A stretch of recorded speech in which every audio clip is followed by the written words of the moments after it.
Kenneth Verbus is the Walter P. Murphy Professor of Computer Science and Professor of Education at Northwestern University. His research interests include qualitative reasoning, analogical reasoning and learning, spatial reasoning, sketch understanding, natural language understanding, and reasoning system design. He is a fellow of the Association for the Advancement of Artificial Intelligence, the Cognitive Science Society, and the Association for Computing Machinery. He is the inaugural recipient of the Herbert A. Simon Prize, a winner of the Humbert Research Award, and served as a chair of the Cognitive Science Society. Ken, we're very excited to have you. Please go ahead with your talk. Well, thank you, Sivan. I really appreciate that introduction. And thank you, everyone, for being here. It's been a long conference, I know. So I'm going to tell you about work we've been doing on analogy and in particular the implications for knowledge bases. So I'll start out by telling you where we're coming from, the idea of a cognitive architecture and how analogy we think plays a central role in human cognition and probably should in AI as well, and how we get from language and sketching to structured knowledge, because what you're going to hear in this talk is entirely about structured knowledge. I'll talk about the continuum of knowledge hypothesis, which is a bet about how human knowledge is structured based on a fair amount of psychological evidence, and I'll show you that you can actually build systems that use that same hypothesis to do human-like learning. And I'll talk about analogical QA training and show you how data efficiency, a second example actually of data efficiency in analogical learning, which I think is one of its big advantages. And I'll wrap up with some conclusions, including some broader suggestions and a pointer to some of the resources mentioned in the talk. So AI ultimately is about understanding minds by trying to build them. And cognitive architectures are basically explicitly trying to model larger aspects of cognition of the same system. One system, many tasks, not building a new model for each task. It's one system that learns and grows over time. And this is an attempt to move beyond the kind of pipeline and tool model for AI, because we think that's very limiting. So the goal of the companion cognitive architecture, and there's a bunch of them out there, but ours is about trying to create software social organisms, things that work with people using natural modalities. Most of our effort has been on natural language and sketching, but lately we've been expanding into speech and vision, and that can learn and adapt over extended periods of time, basically monitoring their own learning and maintaining themselves. Humans do that.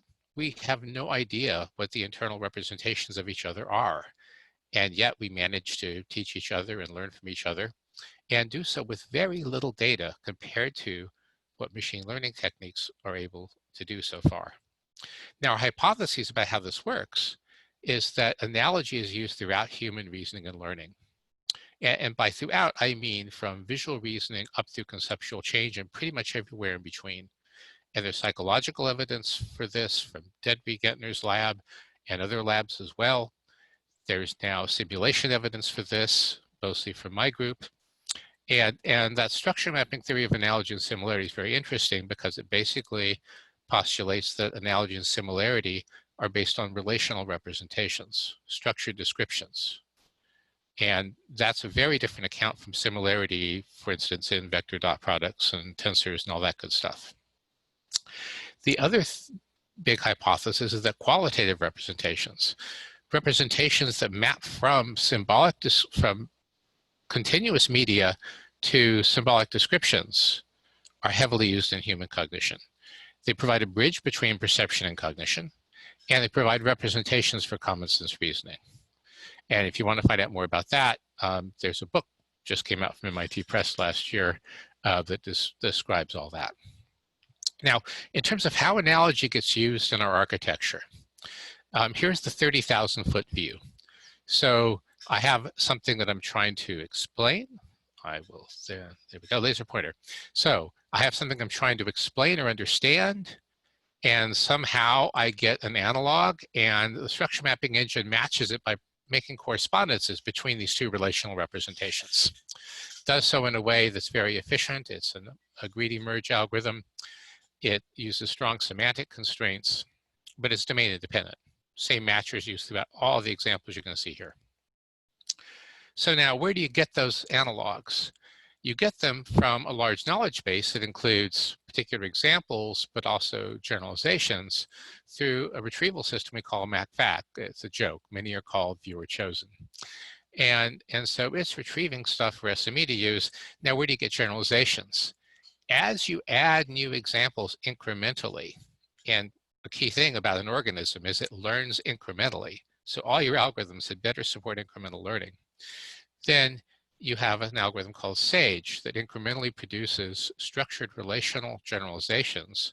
They're probabilistic, partially abstracted, but without logical variables.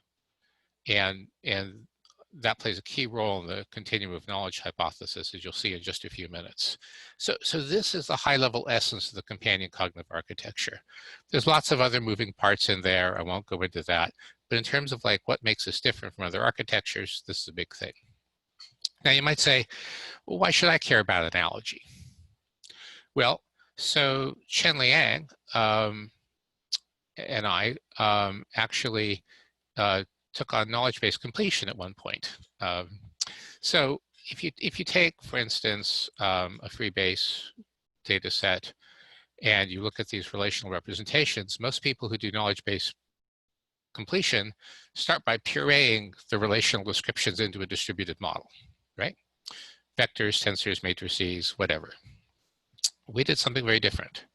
So you construct 10 positive cases and 10 negative cases for each relation, just 10, okay?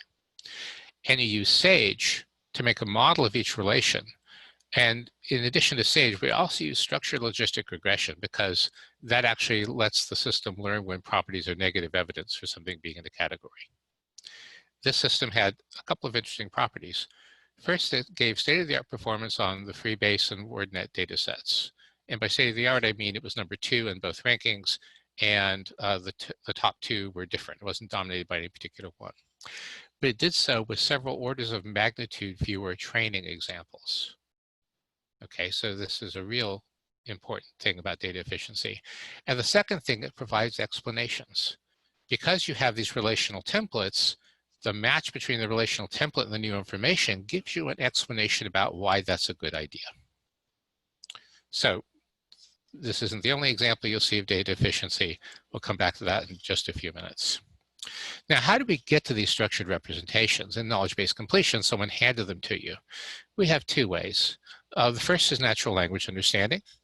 We are not trying to read the whole web. We're not trying to parse arbitrary language. Our focus is on deep understanding. So we use James Allen's parser with a hand-blown, hand-brew grammar. It's actually, on top of that is a PAC semantics interpreter based on discourse representation theory by Camp and Rails. On top of that, we have a query-based abductive semantic interpreter that can use task constraints to help figure out what someone might mean given context. The knowledge-based contents, or what we call NextKB, that's actually publicly available. And what we produce are formal representations of the meaning. So NextKB uses the OpenPsych ontology and FrameNet semantic translations to map those. We actually map that ontology to FrameNet to make a bridge between language and logic. It supports numerical and logical quantification. If I say the heart has 4 chambers, some systems build 4 little tokens for each chamber. Take a system like that and say the brain has 6 billion neurons. And then you get to see how the system blows heat, right? Quotation. Go ahead with the program, says the vice president. I don't care about the environment. That's something you use in moral decision making as in counterfactuals. So if the dam is open, 20 species of fish will become extinct. So these abilities are actually very rich representations, and that's what's let us use it for learning by reading from text, multimodal learning by reading, moral decision-making problems, and conceptual change modeling. You'll see everything, you'll see brief examples of everything here except for moral decision-making today. Now, how do we deal with sketch understanding? The usual idea of sketch understanding is, well, sketching, I'm just trying to recognize something. That doesn't really work. It doesn't really work for 2 reasons. First, the number of things in the world and how they're depicted in sketches is many to many. And so there isn't any simple mapping for recognition. And second, the really interesting stuff happens for the visual relationships. So CogSketch, our model of high-level vision, uses analogy, same analogical matcher as in SAGE, and qualitative spatial representations to do visual problem solving. So for instance, if you download CogSketch, and there's a link at the bottom, you can do the classic Evans geometric analogy problems. A is to B is C is to, and I'll let you figure out which one. Not only that, it does it in two different ways. It explains differences in human reaction time behavior, okay, as well as doing an extremely accurate job. In an oddity task used by DeHaan and Spelke to look at Americans versus Munduruku, where the goal is to pick the odd one out, the CogSketch model, again, what's hard for people is hard for the software and vice versa. And by doing ablation studies on the software, obviously not on the people, you can actually explain some of the cultural differences found in the original study. The third example I'll show you, and there's about 4 more, is Raven's progressive matrices, which is the single best test of human fluid intelligence. The CogSketch model is in the 76th percentile, making it better than most adult Americans. And again, what's hard for the software is hard for people and vice versa. Now, because the software is seeing sketches in the ways that people see them, that has let us use it for educational software. So for example, sketch worksheets, the instructor draws their intended answer, and they say what the student should be told if there are differences. The student then draws their answer to the question. SME is used to compare them, and the correspondences and differences are then used to generate information automatically. This lets instructors who are not AI experts author new materials. And in fact, this has been deployed in a couple of different classes in a couple of different universities already. So these very robust ways of getting information out. Now, what do we think about the structure of human knowledge? I think there are things like broad ontologies and generalized knowledge, to be sure, but you know, a lot of what you see you don't explain that well, and especially as you're learning. So we think one part of human knowledge, the sort of dark matter in cognition, is a vast store of experiences. These are concrete, but they're still relational representations. Visual relations, relations from language, even if it's syntactic role relations, and it includes cultural knowledge, stories. And from those vast set of experiences, then, using SAGE, you basically get in a sequence of increasingly abstract representations, all of which can be applied to new situations by analogy. So it's not like you can't do anything until you have abstract knowledge. Even the most concrete example will let you infer something in a very similar situation. And the reason you want more abstraction is to increase the portability of these descriptions to transfer across a broader range of situations. Now, the place where we've explored this idea the most is modeling how human conceptual change works in physical domains, because there's a big body of experimental evidence from other areas in cognitive science about how this works. And so this is great grist for making sure your systems can learn in a human-like way. So you start with a bunch of experiences. We encode those experiences mostly automatically by natural language and by sketching. You'll see an example of that in the next slide. You use SAGE to construct generalizations. You abstract out conceptual models, the kind of qualitative models that people in the QR community do. We've also looked at transfer learning and expert modeling and how to do cross-domain analogical learning in experts. So we've done a series of studies that actually go through this whole spectrum of models across different domains. Let me show you just one example. So Scott Friedman was looking at conceptual change, and he modeled about 4 or 5 different studies, but I'm just going to show you his model of force. The idea is to use a sequence of sketches, a little comic strip, to represent behaviors, the kind of description someone might automatically compute because each of these is distinguished by a qualitative difference between the sketches. And as you accumulate sketches, you can basically use tests that were originally generated by psychologists to look at human learning and apply them to the companion. So for instance, at one stage in kids' models of force, if you say, well, here's a book on a table, is there a force from the book on the book from the table? They're going to say no. And they're going to say no because if it were providing a force, the book would be moving upward. Obviously wrong, but kids go through a sequence of models. And if you look at that sequence of models in purple, you have the knowledge state that companions on different runs go through, and you see that over time, their trajectory follows a trajectory of mental models similar to those of human students. So it's learning in a human-like way. Now, we've done a bunch of experiments in learning by reading. For instance, learning qualitative models from text. Someone gives you advice like adding a university to a city in this game increases its science output. And you can show that giving advice that gets translated into qualitative models actually improves performance in the game. You can look at learning you can use analogy for several things in learning by reading. There's instructional analogies. This is an example from a book on solar energy. They're trying to explain what leaks in houses are like. And they say, well, look, imagine you got a bucket. And if I've got holes in the bucket, these heat leaks are like holes in this bucket. So David Barbella actually made a model of analogical dialogue acts that lets his system understand instructional analogies in text. But he also used analogy for word sense disambiguation and also how to organize learned knowledge into cases to support subsequent reasoning.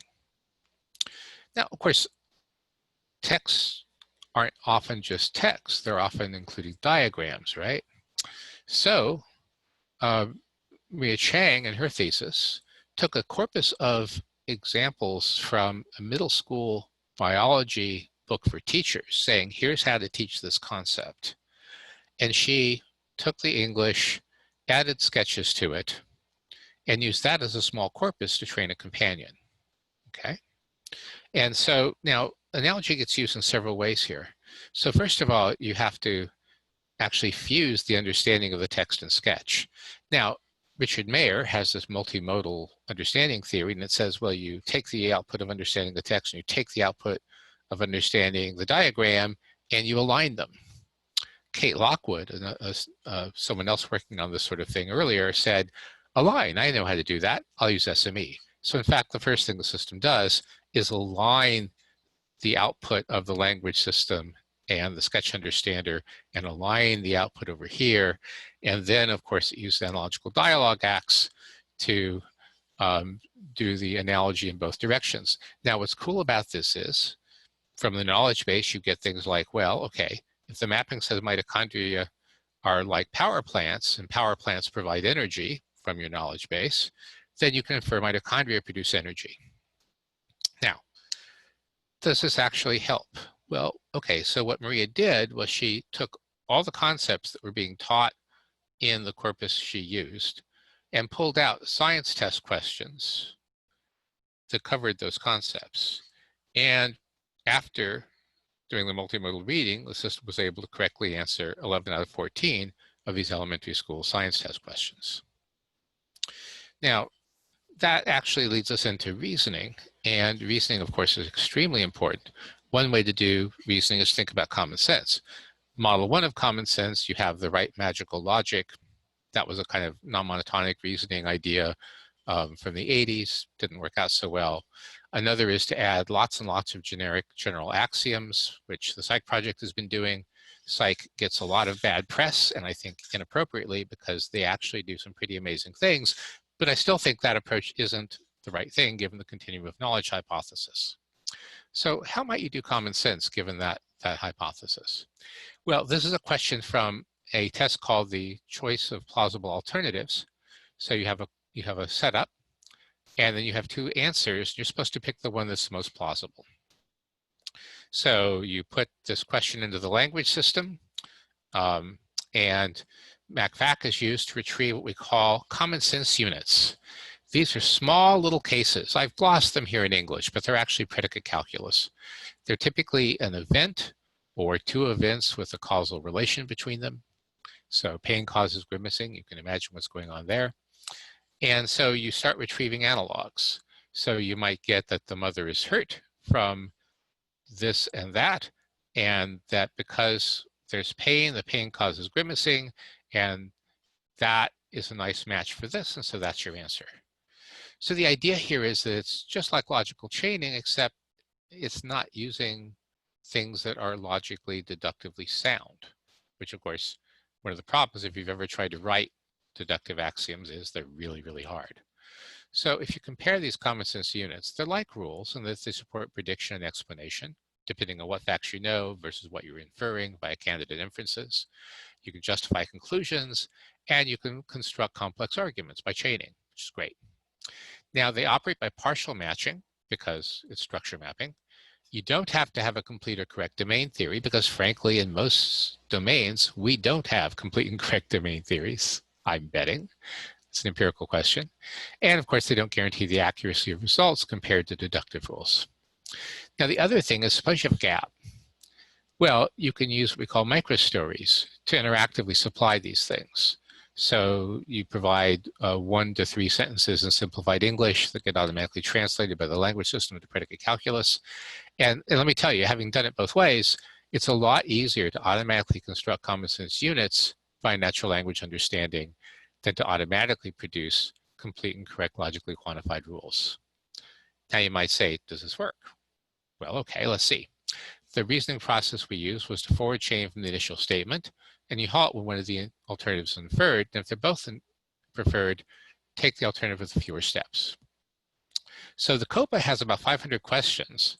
Due to limitations in our language system, we could automatically encode only 15 of them. We're working on that, believe me. Coverage is our bête noire. Solved 14 out of 15 correct, so we're pretty happy. Now, we did notice some things. So even with a small library, the reasoning can wander. So here's a COPA question.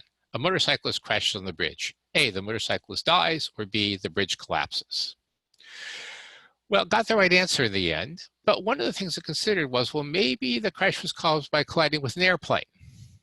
Now, if you're watching a Fast and Furious movie, perfectly plausible. No other human being in any other circumstance would call that plausible. So learning which analogies are reasonable to use when is an important thing. And so we're thinking about modeling typicality and rarity, filtering by logical constraints as the next steps in expanding this. Now, I said coverage is our bête noire. So one of the things we've been doing is saying, well, how can we automatically train the language system extending, not starting with a new language system, right? It's an organism, it has to accumulate. How do we extend the language system to new domains without annotated data? I do not believe in annotated data. I think annotated data is evil, okay? Certainly humans don't need it. We have 2 minutes. Okay, good. And how do you do that with high data efficiency? So you start out giving questions and answers in English. The language system constructs possible interpretations. You use a connection graph to make paths that connect these answers to the question interpretations. And from that, you build query cases that are applied by analogy to interpret novel questions. So with GeoQuery, you can learn very quickly. From 2 training questions, you could then answer an arbitrary number of new questions. Machine learning systems typically take 600 training examples for GeoQuery. Because this is explainable, we can automatically construct an optimal sequence for training. And you notice that by 50 questions, basically, we're getting comparable performance to many state-of-the-art systems. Because we're building these things as social agents, we're also using this in an interactive kiosk where that whole language stack, including analogical retrieving and matching, is happening in real time as people are standing there. Training took a whole 5 minutes on a tablet. Okay, so to wrap up, analogy permeates cognition. It's used in visual problem solving, language understanding, conceptual change, and a lot of other domains I didn't have time to talk about. And structure mapping models can play a central role in the cognitive architecture. And given the continuum of knowledge hypothesis, we really ought to include more examples and experiences in our knowledge bases. Now here's a meta-analogy, a sort of teaser for machine learning. So I argue that feature vectors are the dot product as relational representations are to SME. That is, take any existing machine learning technique And you can make relational versions using SME. So Dan Halstead showed you can construct Bayes nets and statistical rules with SAGE. Chen showed with analogical generalization and logistic regression, you can do link plausibility. Another student has recently used structure mapping as a kernel and support vector machines to improve recognition accuracy. So I think there's a whole fertile ground for experimentation in here. And I think machine learning needs to evolve. The whole train test method is holding us back because organisms don't work that way. And if you're going to do human scale learning, you really need to investigate cognitive architecture. There's plenty of evidence humans use rich relational representations. Our learning systems should too. Now, that doesn't mean that there aren't distributed representation components in there, but it does mean that rich relational representations are part of the mix. And they need to start framing their own learning problems and gather their own data and evaluate their own progress, not having us spoon feed them. And the final thing I want to say is, we really do want people to experiment with these ideas.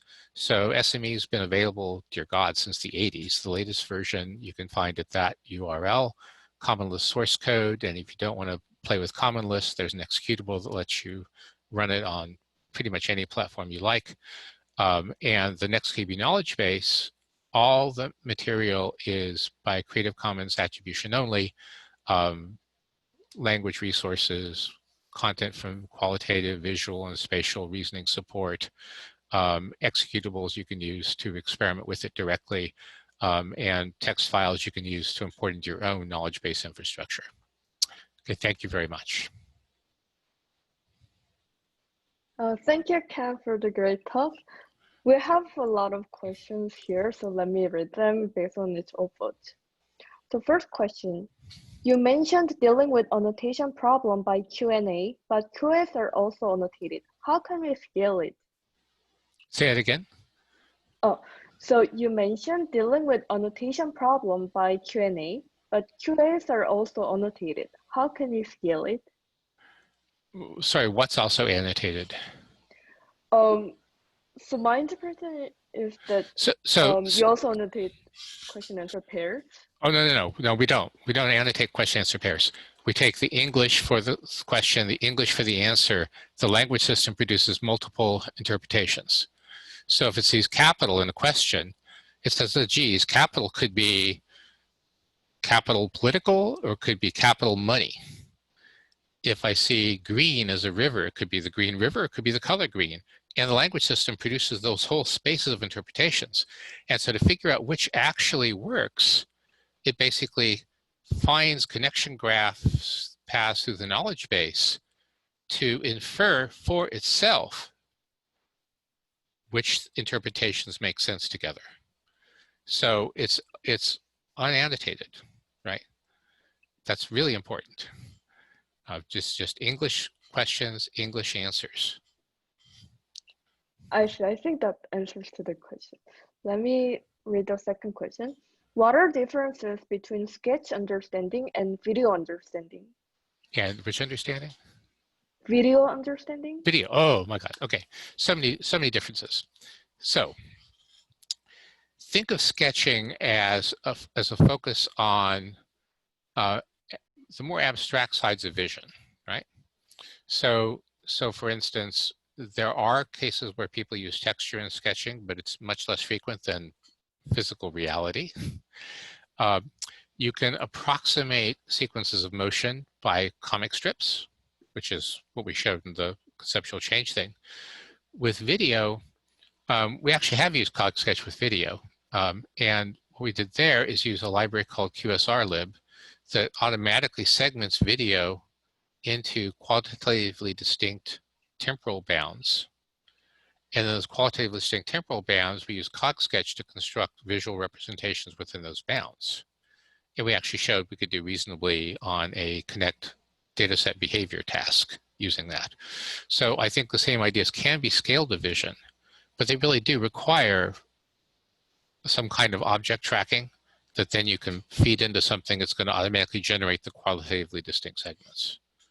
So great thing about qualitative representations, right? If I say, well, I'm going to talk about doing this, well, going up is one segment, Stopping here is another segment, pointing down is another segment, and those are very natural ways to carve up motion.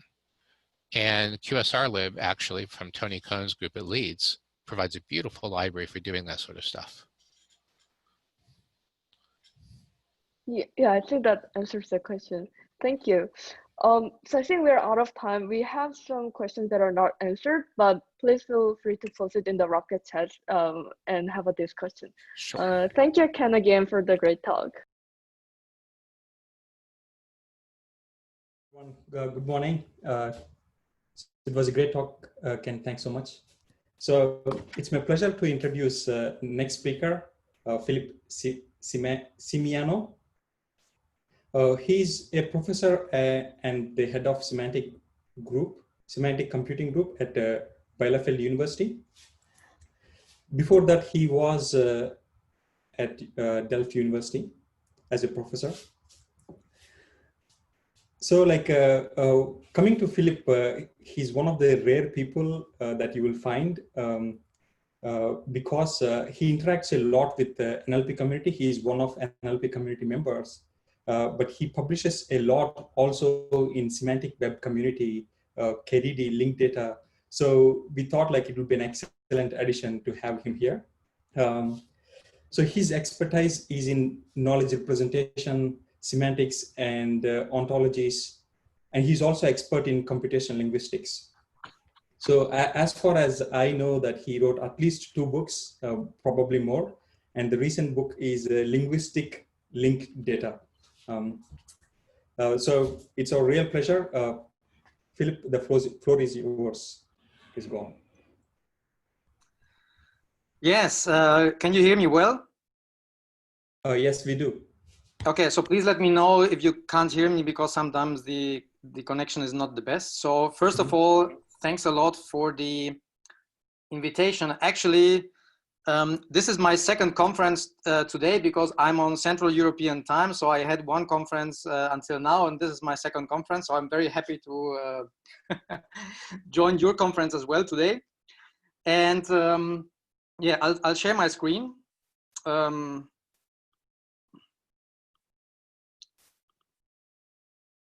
Yeah, we see it. Okay, so what I'm going to talk about today is about knowledge graphs for information extraction. And this is very recent work that we will be presenting also at the European Conference on Artificial Intelligence. It's part of my longer aim of understanding how knowledge can be leveraged for text understanding and text interpretation tasks. I think no one would doubt or argue that against the fact that background knowledge is key in interpreting texts. In fact, we as humans constantly factor in, of course, our background knowledge when we interpret texts, and we read more into a text that is explicitly mentioned there. So my question, but where there are big questions, is like how to encode this knowledge, how to use it, how to maybe acquire the knowledge in a scalable way, and all these things are really the difficult questions that I think we need to have progress in the future. So my question is, you are all aware that there are these big knowledge graphs that essentially use a graph paradigm to model knowledge. And I will not say that this is the best way of representing knowledge, but what is a matter of fact is that by now there are many and very large knowledge graphs that contain a lot of common sense knowledge. So one very important one is, for example, DBpedia, but there are other ones like Wikidata, and also company internal knowledge graphs like the Google Knowledge Graph, and Facebook has a knowledge graph, and so forth. Many corporates also use knowledge graphs to structure their knowledge. So I'm going to talk about how to use knowledge graphs in information extraction, with the idea, how can we use background knowledge to maybe rule out some mistakes that an information extraction system would do. And in particular, I'm considering the task of relation extraction. So look at this text here. So today we'll stay in the soccer domain. So it says, Jackie Miller is an English soccer player born 50th December 1977 in Scunthorpe, now residing in Berlin. He began his soccer career as a youth player for FC Scunthorpe United. So standard systems would try to identify the relevant entities in the text like shown here. Here the key entity is the soccer player Jackie Miller, and state-of-the-art systems can extract basically binary relations. Now, as I said, in most state-of-the-art systems, this task is tackled as a problem of extracting binary relations, which means that typically they don't consider basically dependencies between the different pairs extracted. And most of the systems, I mean, there are some that can do this, but let's say if we look at the state-of-the-art very roughly, we see that most don't try to model semantic dependencies between the different triples extracted. And in particular, they don't integrate background knowledge, but they rely for the biggest part on textual features only. So our goal is to extract more complex structures going beyond binary relations, and we call this template-based information extraction. I mean, this is not novel per se, because there has been a lot of work many decades ago on this type of more structured information extraction. But our question is how basically this task can profit from background knowledge encoded in knowledge graphs. So the task is we want to fill a certain given structure consisting of certain relevant slots or properties describing a certain entity or topic of interest mentioned in the text. And we want to model systematically the relations between the text, the template that we extract, plus background knowledge encoded in knowledge graphs. So the core assumptions are that we're using joint inference to tackle the task of filling the whole template within one model. So we're trying to predict all these relations and variables at the same time within one model, actually to model dependencies between the different variables. We assume that not everything is mentioned in the text. So possibly some things have to be inferred on the basis of background knowledge. We assume that we can leverage the additional information actually stored in knowledge bases such as DBpedia, but this is not particular to this knowledge graph. And we assume that the knowledge can also help to identify possibly wrong relations, so wrong slot assignments. So I'll give you an example. And of course, what is obvious is that in some sense, this requires that the text corpus on which we work is somehow aligned to the knowledge graph. I will come to that back to this point in my summaries. Okay, so let's look at our example. So we have this text that I already showed to you, and on the right you see basically the template that we want to fill. So there's one main resource that the text talk about, which is a soccer player, which is Jackie Miller in this case, and then we want to extract, let's say, 3 slots: birth year, birthplace, and the team that this player plays for. So the first step is that I'm not going to talk too much about it, is an entity recognition step where we extract the entities mentioned in the text. So they are shown here together with a link to a knowledge base. And now our question is, which of these entities are the most plausible fillers of this template shown on the right, given the text, but also given what we know in terms of their relationships from the knowledge graph.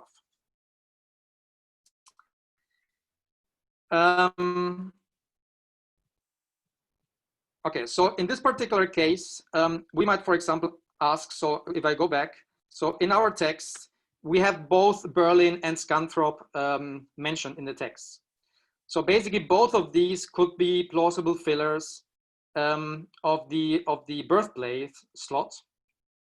I mean, we see from the text that it seems quite clear that the person was born in, this player was born in Scunthorpe and not in Berlin, but a system, an information extraction system might of course get confused if there are 2 potential fillers for that slot, and the evidence from the text might be able to make that choice, but also our intuition is that background knowledge might help as well, okay?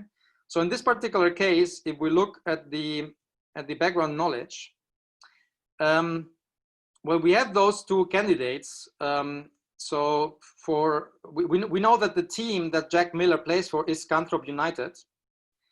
And it turns out that Scunthorpe United has a relation to Scunthorpe because the team is based in Scunthorpe, UK.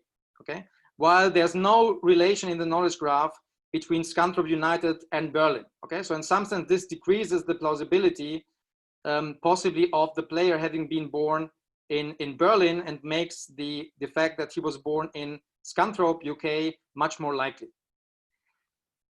So this is the type of knowledge that is available in knowledge graphs and that we can use basically to check the plausibility of information that we've extracted from text. Okay, so in this case, both the text and the knowledge graph makes the choice of Berlin as the slot filler of the birthplace less plausible. And so the system can have overall confidence that selecting Scunthorpe, UK as the place of birth is basically a good choice. Okay, so how do we encode knowledge in knowledge graphs to support these tasks? So as you know, knowledge graphs are essentially consist of nodes that represent entities and edges. And in our case, we leverage the fact that there are query languages that can extract basically substructures or match certain substructures in the graph. And so we can define certain graph patterns or queries that extract certain knowledge from the graphs. Okay, so in this case, for example, if you look at these triple patterns here down on the right, we can ask something like, what is the relation between E1 and E2? And then a query would bind this variable question mark R to capital R2. So this would be the relation between those two entities. Or we can ask something like, to which entities is E1 related in which way? And then we would get also some substructures of the graph. So we would get some edges and some entities to which E1 is related.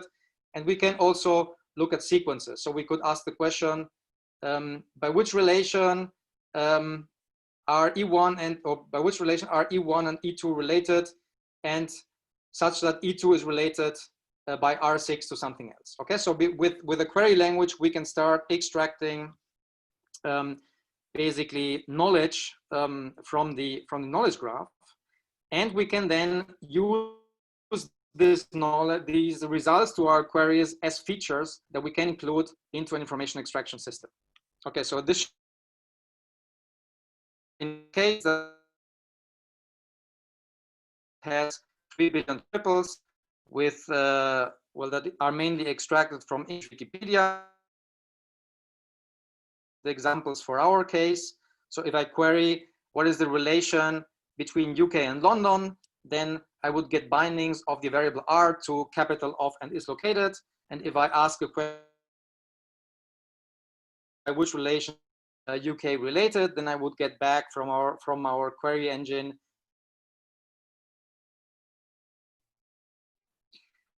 Okay, so this is the way how we can extract knowledge and turn these knowledge into features describing the relation between different of the structure that we want to extract.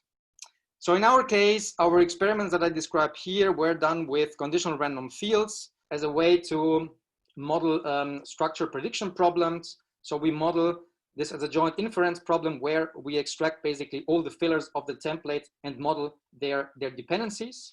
So as you know, conditional random fields allow us to model conditional distributions in a factorized way. So we can model we can model the distribution of the output variables of our target structure, independence of some input structure, in our case, an input document X, and some learned parameters theta.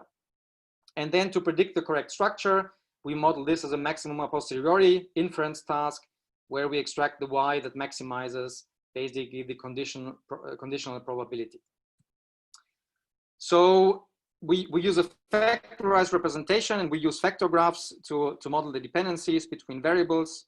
So you see this here. I have omitted the actual input variables. So you see the different output variables of our template that we want to extract with factors modeling their dependencies. And as you know from CRFs, each factor computes a scalar score modeling the compatibility between the choices for these output variables. And each of these scalars is, well, nothing else than a real valued positive number.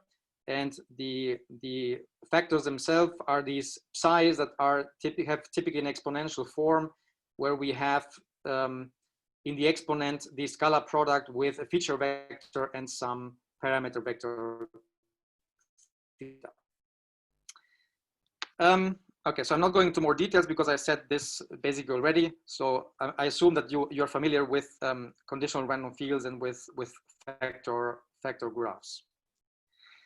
So how do we integrate the knowledge from knowledge graphs into the model? So you see that the conditional random field consists basically of two types of factors. So you see this in the two products that are shown there. So one product goes over the single output variable. So that's a factor that says something about the single variables. And then the second product goes over pairs of the variables that we want to extract. And this is essentially the type of factors where we can start modeling or incorporating relational knowledge extracted from our knowledge graphs. And the way we do this is by feature indicator functions that essentially represent the results of binding variables from queries that we run over the knowledge graph, asking for the relations between different candidates for the output structure. So essentially the queries we use are, on the one hand, one-hop relation queries. So we ask for the relations that, or the edges that connect two entities that appear in our output structure.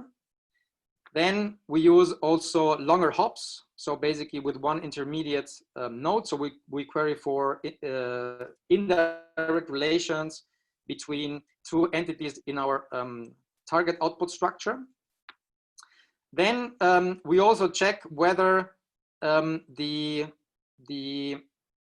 tail value of a certain triple that we have in our template is a plausible filler, in the sense that it appears also as filler for other head elements other than the E1 element. So this is something like a prior that tells us how likely is this thing as a filler of a certain slot, given what we know from the knowledge graph. And then finally, also we consider the V relations where the two entities basically together point to a further node. Okay, and all these things, then essentially all the bindings of these queries, we turn them into indicator functions that can be factored into factors to score the semantic compatibility of the different choices that we make during inference. Okay, so we use Wikipedia to evaluate this. We extracted a number of data sets, texts together with info boxes from Wikipedia. So here you see the 5 data sets that we use together with some figures showing how many basically documents we're considering. So we looked at pages related to architectural structure, then pages describing dams. Then, sorry, my screen is sort of sometimes hidden. Let me move this here. Then we consider also soccer players. We consider data about films, and we consider data about people that are singles. There's no particular reason for these choices. We look for structures that occur frequently enough to give us enough training data in Wikipedia. Okay, so what we did is we evaluated the impact of including knowledge graph features on the ability to fill these templates. So we run this basically 3 times using an 80-20 train test split, and we evaluated the average harmonic macro F1 for all these data sets. And here you see the results. So the nice result is that we could really show that there can be really a very big impact for the inclusion of background knowledge. And some of these results were really remarkable. Okay, so here you see the first the first column shows a baseline system that just takes the entities that are most frequently mentioned in the text. The second column, the intratextual model shows a system based on a conditional random field that only uses textual features. And the third one is a system where our knowledge graph features are factored in. And you see, for example, that in most cases, in terms of F1 measure, these knowledge graph features have a really strong improvement on the results. So for example, for the soccer player, we move from F measure 79 or 0.79 for the intratextual model to 0.89 with knowledge graph features included. And for the other data sets, we see also not as big, but also substantial improvements. And overall averaged, we get 0.05 improvement by including knowledge graph features, which is quite a substantial improvement. So the query ablation shows important feature. One that, if you take it down, deteriorates the results the most is the query 2. That's the one that queries for multi-hop relations. Okay, so this is the most important feature, and that basically is exploring a larger neighborhood from the knowledge graph. Okay, I hope that I'm in time. Siva, am I doing fine? Okay, I cannot hear you, but you have 4 more minutes. Okay, so I'm perfectly fine. Thank you. Thank you. So concluding, our goal is to explore how background knowledge can improve text understanding and in particular information extraction tasks. We have shown how background knowledge can be successfully integrated into a conditional random field model for structured prediction of templates. The integration shows really a very positive impact on the slot filling task, up to 10% for some data sets, like the soccer player data sets. And the ablation study shows that, well, while most of these queries are really important in the sense that taking out most of them deteriorates the results, the most important type of neighborhood is basically this multi-hop neighborhood. And well, what is important to say is that so far we have got very good results, but one has to say that there's a quite perfect alignment between, of course, Wikipedia and DBpedia, because DBpedia has been, of course, automatically extracted from Wikipedia. Okay, so in some sense, our corpus and the knowledge graph we use in the background are quite well aligned. So we have to see if we can get similar results also for data sets where the alignment is less perfect. In terms of future work, what we want to do is replace the predefined queries that we're using to basically learn which type of connections are the most valuable. Then we also want to consider data type properties. So far we have just considered what is called object properties. So basically connections between resources, but not between, let's say, other data values such as, integers or whatever. We want to see how we can encode this background knowledge into deep learning models. So we're currently working on that. And yeah, I can say that so far we didn't have the breakthrough, so we couldn't get the same results with a deep learning model, and we couldn't see the same level of improvements, but we're still working on that. So thanks a lot for your attention, and I'm happy to answer any questions. Thanks a lot, Philip. It was a great talk. So I have several questions. We will have time for 3 or 4. So the first question is, how do you handle entities extracted from text which are not in the knowledge graph? Yes, that's exactly a problem. So we right now in this approach that I was describing, we cannot handle them. Mm-hmm. And that's exactly why when you have a corpus that is not well aligned to the knowledge graph, the results are not as good. Okay. Now, currently, what we're doing is we're computing obviously embeddings of entities and feeding them into a deep learning architecture that is basically trying to solve the same task. And of course, by that you get certain generalizations. So in spite of not knowing a certain entity, well, by using exploring maybe which other entities have similar embeddings, you can basically also generalize to new and unseen entities. Yes. Great. So the next question is, how does this compare with universal schema? And they say that it has similar, universal schema has similar principles of integrating text and knowledge bases. Yes. I mean, well, I wasn't aware that universal schema is also integrating knowledge. So I know that that universal schema is modeling, it's trying to induce basically a latent representation, trying to find connections between entities and relations. Right.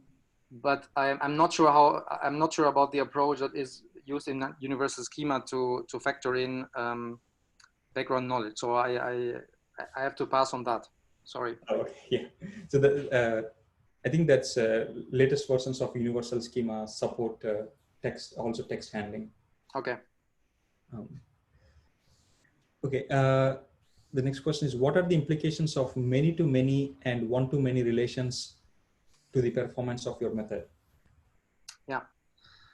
So in fact, I haven't been stressing that, but we can extract one-to-many relations. Okay. So basically, we extract multiple values for each. So each slot can have multiple values. So basically, we have one-to-many. Actually, in this task, while I didn't stress it, the system is even penalized for not finding all the relevant values. What we don't have here is many-to-many, because we start from the assumption that we want to extract a template that describes a single entity. Okay, and that matches sort of the settings that we have in Wikipedia, where there's one article that talks about one entity.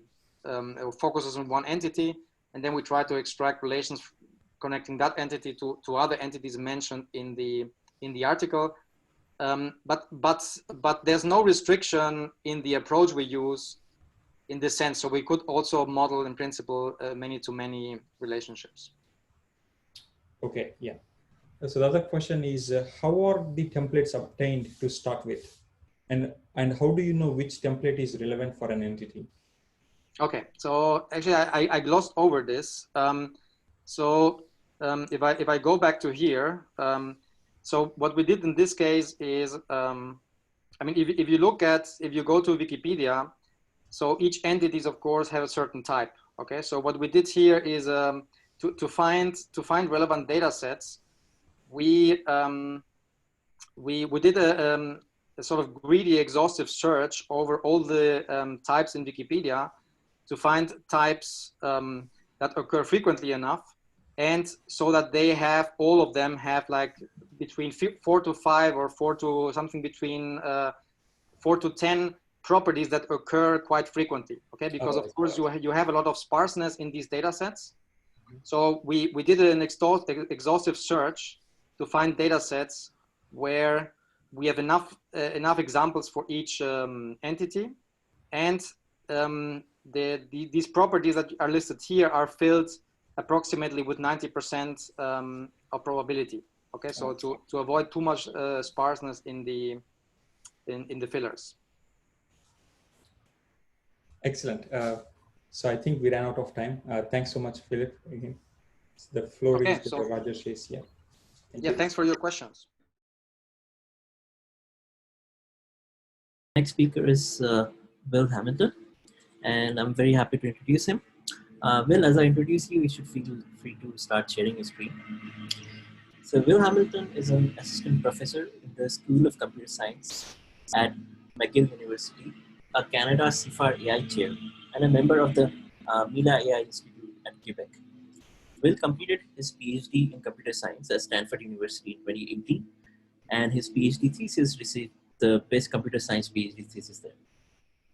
His research interest lies at the intersection of machine learning, network science, and natural language processing, with a current emphasis on the fast-growing subject of graph representation learning. Today, he's going to talk about meta-learning and logical induction on knowledge graphs. And Yeah, Will, take it away. And I'm going to Awesome. interrupt you once when you have 2 minutes left to wrap up. Okay, great. Thanks. That's very useful. I'm actually just going to quickly, because I can't see my clock on the computer, start a timer for myself no as problem. well. Awesome. So thank you so much for the introduction. Do let me know if there's any issues in terms of sound quality or anything. It's been okay the last few sessions.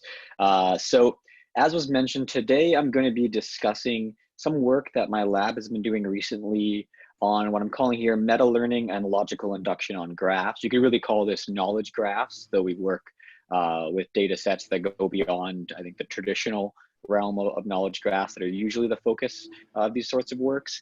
And the key point here, and I'll describe this in more detail, but is trying to think about how we can go beyond the usual kinds of learning regimes on knowledge graphs, and in particular, going beyond the classic approaches to knowledge graph completion and trying to consider some more complicated forms of learning. And this is really building into a lot of work that my lab has been doing very recently, so active work we're doing right now that is trying to integrate more kinds of unstructured knowledge. So most of what I'll talk about today is for the most part with traditional knowledge graphs or graph data and not things like unstructured text. But a lot of the work that I'll talk about in this presentation has really been the building blocks that my lab has been working towards to allow us to leverage unstructured data in better ways.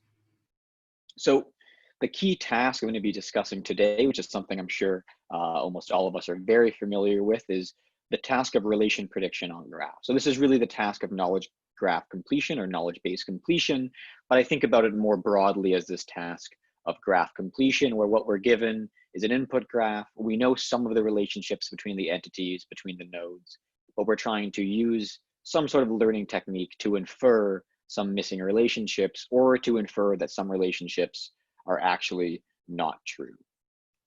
So one of the things I want to mention is, first off, the examples of this. The first one, which is classic knowledge graph completion. And here I'm showing kind of a toy knowledge graph that I'll return to on occasion as an example, where it's talking about the relationships between some NBA players on the Los Angeles Lakers. And the key idea here, of course, is trying to automatically expand and complete existing knowledge bases.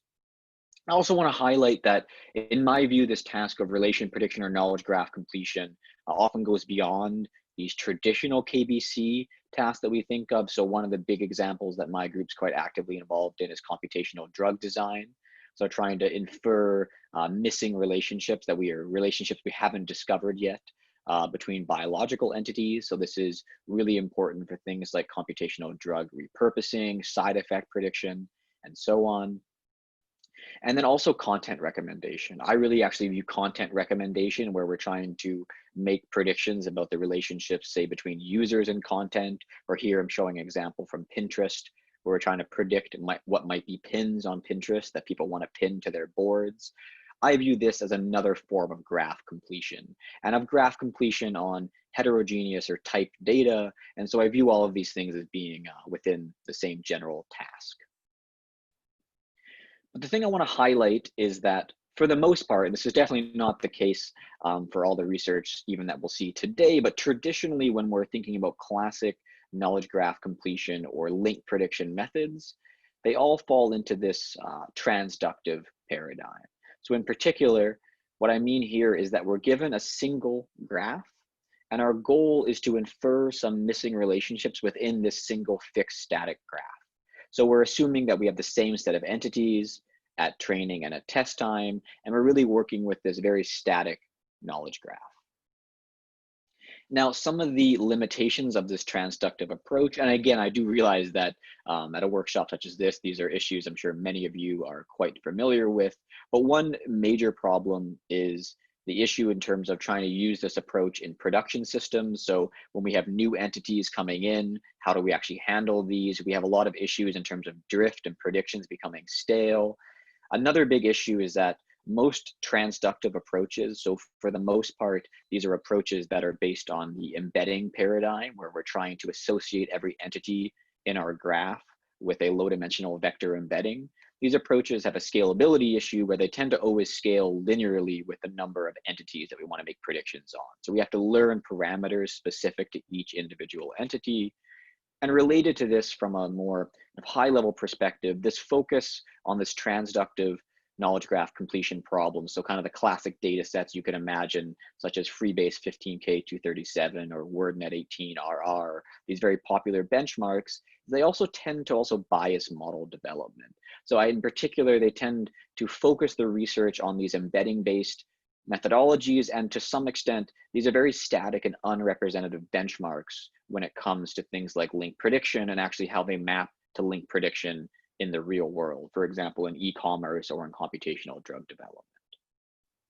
So what I want to talk about today is broadly captured within this notion of trying to move away from transductive relation prediction or transductive knowledge graph completion and talking more about what we can call, say, inductive learning. So an example of this by inductive learning is I mean actually generalizing to graphs, to knowledge graphs, to entities that we haven't seen during training. So we might imagine in the biological setting that we have a set of biological interaction or biomedical knowledge graphs, say coming from different organisms. And then when we get some new data set corresponding to a new organism, we want to immediately generalize and make predictions on that new data set. And the other obvious case is when we're working with evolving data. Knowledge graphs in the wild naturally evolve. We want to do good learning, good knowledge-based completion on these. We need to be able to handle this kind of evolving data. So this problem of trying to do inductive learning on knowledge graphs or inductive learning on graphs in general is not new. It's something I've actually been working on for more than a few years now. And one of the big recent trends has been the use of graph neural networks in order to enable inductive prediction on these kinds of graphs. So rather than associating every node in our knowledge graph with its own low-dimensional embedding, instead we train graph neural networks, which have a set of parameters that learn how to aggregate information within local neighborhoods on these graphs. And we use these graph neural networks to learn the representations of our nodes. And the critical thing is that these graph neural networks are naturally inductive, or they can be made naturally inductive, because they operate by simply using neural networks to aggregate local neighborhood information within graphs. And this allows us to make predictions, say, on new graphs that we haven't seen during training. However, significant challenges remain. So in the context of, in particular, representation learning on these types of knowledge graph structures, there's still a number of problems that we haven't solved, and in particular that graph neural networks haven't solved on their own. So first off, one of the big issues is that the state-of-the-art graph neural network approaches, they can make predictions on new graphs, they can do this inductive style of learning, but they really rely on node features. So we often don't have high quality features in all of the types of graphs or knowledge graphs we want to deal with. Secondly, there's been I would say a paucity of work in the graph neural network area in terms of working with multi-relational data. Most of these methods are developed just for simple graphs, which do not work for most knowledge graphs. We also lack, I would say, a theoretical understanding of how we can do a good job of inductive learning in these contexts. And then lastly, we don't have a good sense of the spectrum between trying to work in this fully transductive setting, single static large graph, and the more inductive setting, which there's been more interest on, but there's also a lot of things on the spectrum between these extremes. So things more like few shot learning or meta learning on knowledge graphs. And so today I'm going to give a few brief vignettes that touch on these themes. And starting with this, I want to discuss some recent work. This was actually an ICML paper, so it's under review, but actually just accepted by my student Komal, as well as my student Etienne Denis. And the idea here is trying to do inductive learning using graph neural networks on knowledge graphs. So trying to develop a technique that can generalize to unseen knowledge graphs after training. So again, here the idea is, unlike this standard transductive setting where we have a single training graph and then we have a prediction we're trying to make within this same static graph at test time, in the inductive setting, we're going to actually be working with a test graph that is completely distinct from all of the entities we saw during training. And so the example here is our training graph has to do with the Los Angeles Lakers, and the test graph has to do with the Golden State Warriors. So part of the idea here is this contrast between the traditional embedding-based approaches to knowledge graph completion. So these embedding-based approaches, where what we do is we learn a low-dimensional embedding associated with each entity. Now, these approaches work very well, things like TransE, RotateE, DistMult, etc. But they have some biases, some inductive biases that are positive, but also have some issues. So in particular, they're very what I would call neighborhood centric. They tend to capture a lot of information of generally what community does an entity belong to in a graph, but they don't tend to capture some of the fine-grained relational semantics in our knowledge graphs. They tend to also exploit homophily, so these notions of kind of community structure within graphs, and they're also very entity dependent, obviously, because we're learning entity embeddings to make the predictions, and that makes them not capable of generalizing, for example, to unseen entities. As an alternative paradigm for learning, and a paradigm that has been a lot more common outside of the machine learning community, and especially in some other communities who work with knowledge graph data, has more focused on the idea of trying to learn the relational semantics via rules. So these are entity independent relational semantics. So for example, learning the fact that if somebody has a spouse who lives in a particular place, then they also probably live in that particular place. So these kinds of logical rules that we can use to capture the information within knowledge graphs. So in terms of trying to bring this rule induction idea of kind of inductive learning, because these rules are naturally inductive, one of the challenges in terms of where we were at 1 year ago when we started this project is that there was some very strong statistical approaches for rule induction on knowledge graphs, but they didn't leverage all of the recent advances that have been made in deep learning. And in particular, the neural or deep learning based rule induction approaches were vastly outperformed by statistical rule induction baselines. And then again, the other challenge here in trying to use things like graph neural networks is that we don't generally have in an arbitrary knowledge graph really rich features on our nodes. We only have the relational structure. So what we investigated here is how can we apply graph neural networks in the right way that can allow us to learn these logical rules implicitly and benefit from the strength and the power of these recent deep learning approaches. So the key three ideas here is that we're actually going to learn to do knowledge graph completion by applying a graph neural net on the subgraphs surrounding candidate relations. The second key idea is that we want to build our model so that it can do something like rule induction. So, but we're not going to explicitly infer rules. So instead, what we're going to do is we're going to build a model that we can theoretically ensure is expressive enough to capture a reasonable set of logical rules without actually doing explicit rule induction. So the way that this approach works, which we call GRAIL for graph neural network inductive learning, is that first we extract a subgraph around a candidate relation. So if we're trying to predict whether or not this particular node lives in this particular location, we're going to extract the subgraph around this target relation. And then we're going to assign structural labels to the nodes that indicate, in a sense, the distance between each of these nodes and the candidate head and tail involved in this target relation that we're trying to predict. And then we run a particular type of graph neural network on this extracted subgraph. And just to briefly highlight how this graph neural network works. So it's following the standard graph neural network message passing paradigm. So what we do is that in each step of the graph neural network, there are two key operations. First, every node is going to aggregate information from its local neighborhood using a particular neural network aggregation function. And then after each node has aggregated information from its local neighborhood, so aggregated all of the current representations of its neighbors, we then combine these representations with the node's representation from the previous layer, or what's called the previous iteration of message passing, and use this to update the node's representation. So the intuition here is it's kind of a classic message passing type algorithm on the graph, but these messages that we're passing are embeddings that are being updated based on some neural network operators. And how we actually implement these things is that our aggregation function is inspired by what's called a graph attention network.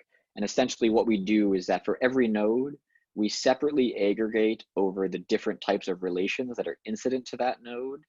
And then we transform their neighbor representations based on a relation-specific transformation matrix. And then we use learned attention weights to take a weighted sum of all of these messages that are coming from the neighbors. And then how we update a node's representation based on the message it's receiving from its neighbors is by simply combining this message from the neighbors in a linear combination with the node's previous representation and feeding this through a rectify linear unit. So this is the kind of MLP, the basic update function in our graph neural net. Now, one of the really interesting things about this particular model, and it actually is specific to the way in which we extract subgraphs around nodes, how we label those subgraphs, and how we use the particular attention within our graph neural net, is that we can actually prove that that this particular variant of a graph neural net being applied on these extracted subgraphs, that it can learn these path-based logical rules. So these logical rules that are of the form where we have a chain of relations or a path in the knowledge graph that implies another type of edge. And these are the types of logical rules that are the focus of the vast majority of state-of-the-art rule induction systems. And one of the types of rules that have gained some of the most interest within the knowledge graph community. So we can prove, and again, it's not that any graph neural net can do this, it's really specific to the way in which we extract, prune subgraphs, and how we define the attention within our graph neural net that allows us to learn these rules. So in terms of performance, what we did is we made inductive versions of some of the classic knowledge graph completion benchmarks. So the WordNet, the Freebase 15K237, and also the NEL data set. So what we did is we extracted or sampled disjoint graphs within these. So every version, we have 4 versions of each data set. Within each of these versions, we're training on one subgraph and then making predictions, relation or link predictions on an unseen subgraph at test time. And so when we're comparing against other state-of-the-art inductive methods, our approach GRAIL was able to outperform all of the baselines. And I just want to highlight another interesting thing here, that RuleN, which is a statistical approach, not using deep learning, was the next best method and drastically outperformed some of the other recently proposed neural rule induction algorithms. So again, the key finding here is that GRAIL is outperforming all the previous approaches. And here I'm showing the results on the AUC, the area under the precision recall curve for predicting the existence of edges, particular relations between nodes, but we get analogous results for other ranking metrics like hits at K or something like MRR. And another really interesting thing that I won't spend too much time on, but is the fact that because GRAIL is really encoding a very different type of modeling bias than standard embedding-based approaches, we actually see really positive results when we ensemble GRAIL, even when we're working in just the classic transductive setting. So looking at the classic WordNet 18RR dataset, where we're making predictions both at training and test time on the same set of entities, what I'm showing here on the diagonal is the individual performance of a number of methods. So some classic knowledge graph embedding approaches like TransE, as well as more recent approaches like Complex and RotateE. And GRAIL performs the worst in this setting. It's worth noting that GRAIL has 2 orders of magnitude less parameters than these other approaches, and it's not really designed for this transductive setting. But the interesting thing is that when you ensemble GRAIL with these embedding-based approaches, because it's encoding a really different type of modeling bias, it's trying to learn these logical relational semantics, we see a consistent gain when we ensemble with GRAIL, whereas if you ensemble 2 of the different embedding approaches, you don't tend to see significant improvements. And then lastly, again, I mentioned this idea that our theorem, our ability to represent logical rules, depends on the actual GRAIL architecture. And indeed, that is recapitulated in ablation studies where when we remove these key components of GRAIL, we see really drastic decreases in performance. Okay, so that was this first vignette, the longest of the 2. The next 2, I'll just give a very quick overview. So there I was talking about this problem of how can we do inductive learning on a knowledge graph. So we're trying to generalize to completely unseen data. But what about something that's a little bit more of a middle ground, where I suppose I have a number of different related graphs or knowledge graphs, and I maybe want to be able to do learning with only a small number of edges, and I want to leverage information from a number of different domains. So this kind of classic meta learning or learning to learn type approach, but within the context of graphs and knowledge graphs. And this is work led by my student, Joey Bose, as well as some collaborators at Uber. So again, in many applications, we might have multiple graphs, very few training edges, and we might have a desire for fast adaptation. This is really relevant for a lot of e-commerce applications, a lot of high throughput biological, biomedical knowledge graph applications. And here I'm just showing an example of where, for example, in an e-commerce setting, we might have sparse coverage of, say, user interactions or user preferences in some different locales, and then we want to be able to generalize and quickly make predictions in a new locale. So the key things here is leveraging information from multiple different domains, multiple different graphs, and overcoming the fact that we might have very sparse amounts of training data. And so the way that we do this at a very high level is we learn what we call this metagraph model, where, not going into all the nitty-gritty details, basically at the core is we have a graph neural net-based link prediction model. Here we focus for the most part on simple graphs, not multi-relational graphs. And what we're doing is that rather than just training a graph neural net link prediction model on each graph independently or training a joint model for all the graphs, instead what we do is we use a meta learning approach where we actually have a meta, what we call a graph signature model, where what it does is it takes an input graph, maps that graph to a signature, which we then use to condition the parameters of our individual link prediction models. So basically what we're doing is every graph that we're making a prediction on has its own graph neural net based link prediction model, but the parameters and the function of each of these individual domain specific models is modulated by this global learned meta model. And then we train all of this using a gradient based meta learning approach, combining updates to this meta model at the higher level in the outer loop, and then training the individual lower level models for each domain. So skipping over, because I want to make sure I have time for the last vignette, just to give some quick insight into the improvements here. So here we were looking again at simple graphs with only one type of relation, but we do have ambitions for extending this to more general multi-relational knowledge graphs. We were looking at protein-protein interactions. First MMDB is some sensor network data, and then ego A minor is classic data extracted from citation networks. And the key thing here is that within each of these domains, we have multiple different graphs. What we're looking at, oh yes, thank you.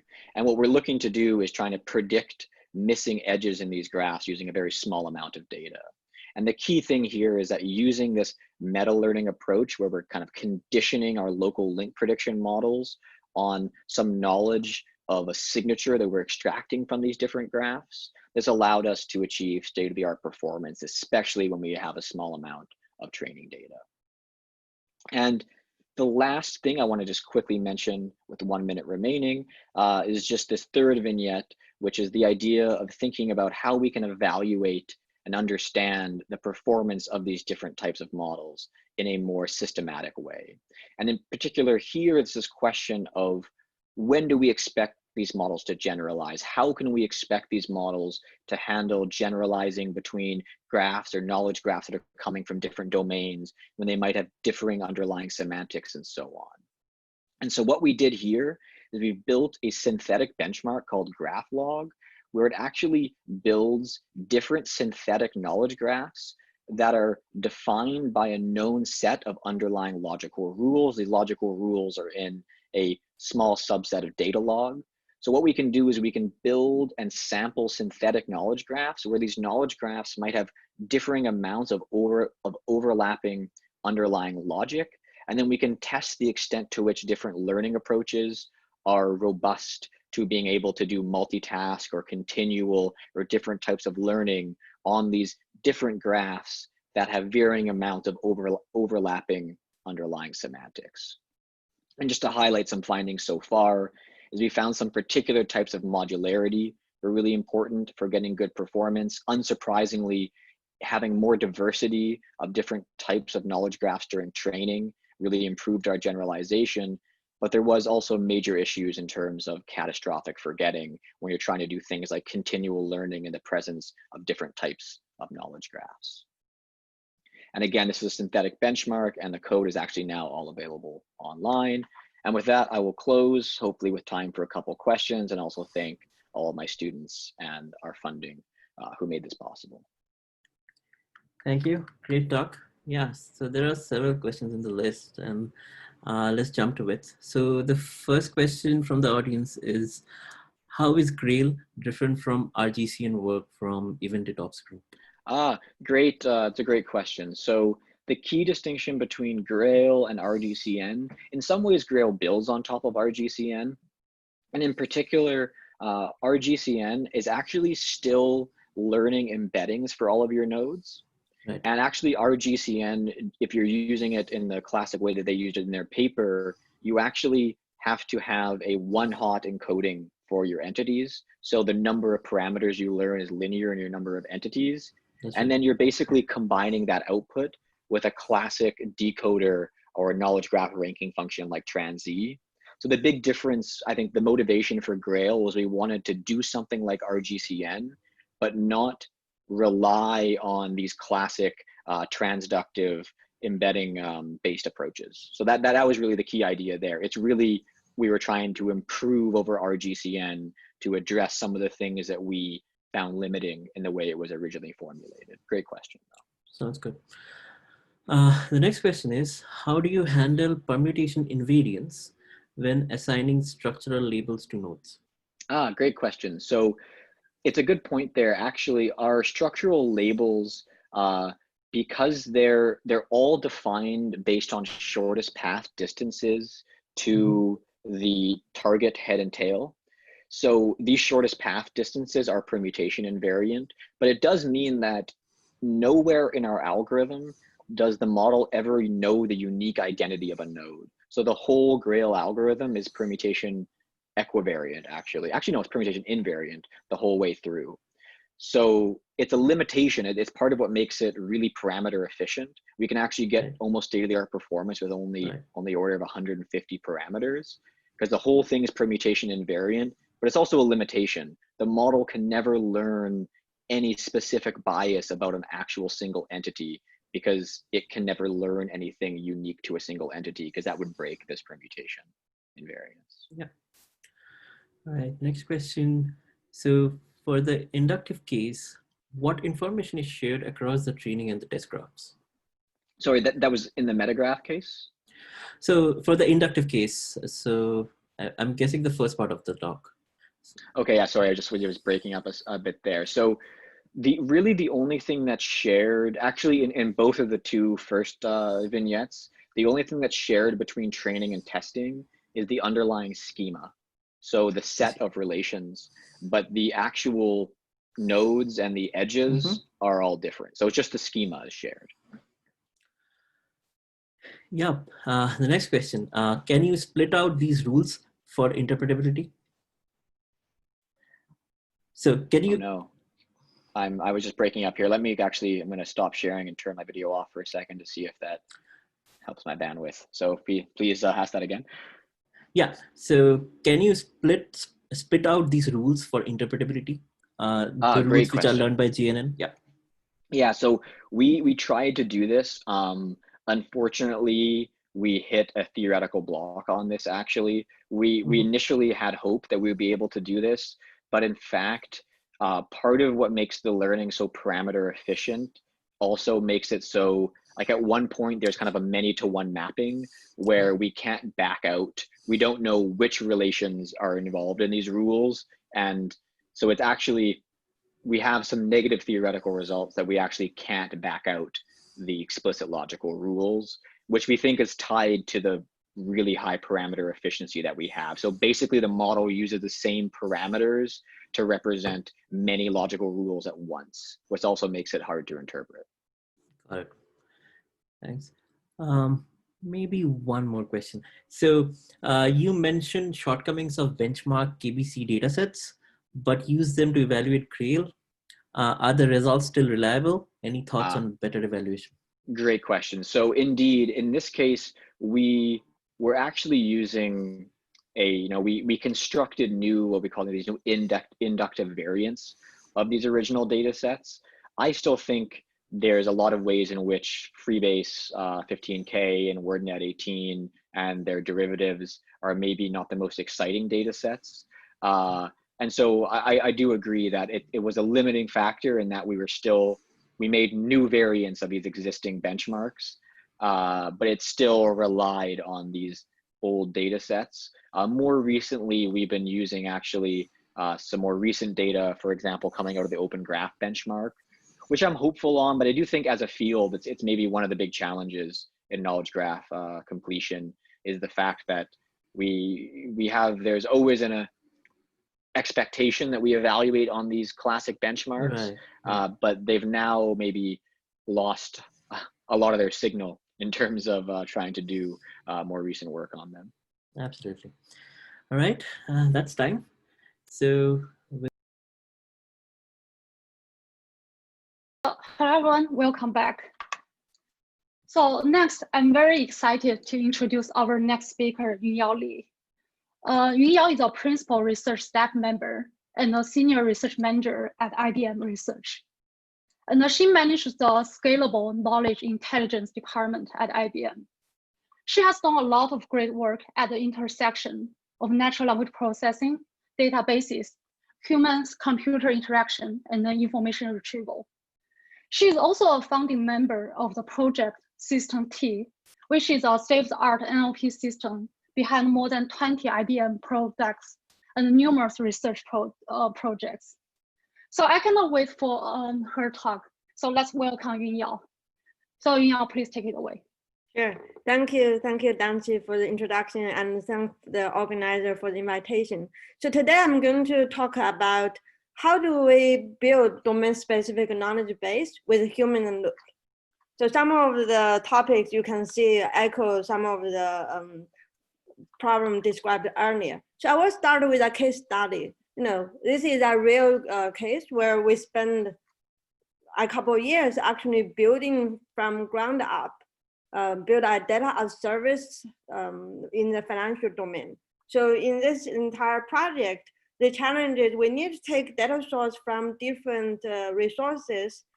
It has a very large volume, it keeps on growing, and it has different variety. We need to extract and understand every single document, link all the information together, and build a comprehensive understanding of individual company and the key personnel. So I will use some example from this particular use case to illustrate the challenges we have to overcome in the enterprise setting when we talk about constructing knowledge base. So once we construct such a knowledge base, we're able to support all kinds of applications and help business to make key decisions. So for example, with such a financial knowledge base I just showed, we're able to support a business to compare key performance within the same industry using the indicator that matters for that industry. We can also better understand counterparty relationship to better assess risk associated with individual company, the same with their loan exposure and so on. So now, what are challenges to build such a knowledge base? So think about a loan document with hundreds of pages with many tables. There is no one single table that actually contains the information we want to extract here, namely the party involved, their role in the loan agreement, and the amount of commitment. So instead, we have looked into different tables and pieced together, even within the same document, all the information we need for a simple table. So we need to understand not only individual table, but also know how to link them together within the document. Then we also have a lot of information that is scattered across different documents. So for example, if we want to construct employee history of a particular person. The person may work in different company at different point of time. Their position can change. So we need to understand, extract individual mentions from individual document and link them together. The person name can vary, depends on where it's mentioned. There is no key identifier. So we have to look into both the name itself as well as context or where they appear to be able to link them together. In some cases, we have data from different resources. Like for example, in this case, we have data from semi-structured SBRL file with some information about metrics, but then the actual content of that metrics actually appear in a separate document. So if you just look at the name itself, you will not know they're actually the same metrics. You need to have the domain knowledge to be able to link them together. So all this illustrates the enterprise challenges we are facing. First of all, we need to support customizability. So if there is no one single knowledge base that can satisfy all the requirements, even for the financial domain, different customers, they want different things. For example, they may be interested in different industries, they may be interested in different kind of metrics, and the content keep on evolving. So we need to continuously ensure we add to whatever knowledge base we build and guarantee the quality is still the same. The second is explainability. It's not sufficient just put the data out there and say, trust me, right? So instead, in a lot of cases, we have to explain to the expert where we get the data, why this data makes sense, why this prediction makes sense. The third is learning from less. I know a lot of people talk about a big data problem, but in enterprise, we have small data problem. So in reality, often we only have maybe 10 or 20 labeled data for some of the cases. And sometimes we don't even have unlabeled data because unlabeled data can be procurement contract of our customers. They're not gonna share that with us. We cannot use that to help our model. The last one is quality assurance. We need to provide guarantee on the quality of the knowledge base we build, and we need to provide continuous guarantee as the knowledge base keep on improving or evolving and growing. So I'm going to talk about the different dimensions throughout the AI life cycle. Before I do that, I want to tell you the general approach we are taking. So first of all, we would like to focus on interpretable models. This may not be needed all the time, so we may want to support hybrid approach, ranging from complete black box to completely transparent model in the formal rules. We also support very powerful domain-specific language with primitives that enable us to leverage state-of-the-art capability, NLP, and machine learning. We also do a lot of work on neurosemantic AI, trying to combine the best of both worlds. And lastly, human is always in the loop. So human cannot just give in label data and that's it. So I will show you in our work, we really have to involve human, different kind of user at different stages of the life cycle. So this is a simplified version of the life cycle. We start with document ingestion, try to get document from different resources and understand individual document, use text understanding. And then we try to resolve entities and relationships across different resources, also putting evaluation, quality evaluation in place so that we can be confident about whatever we build.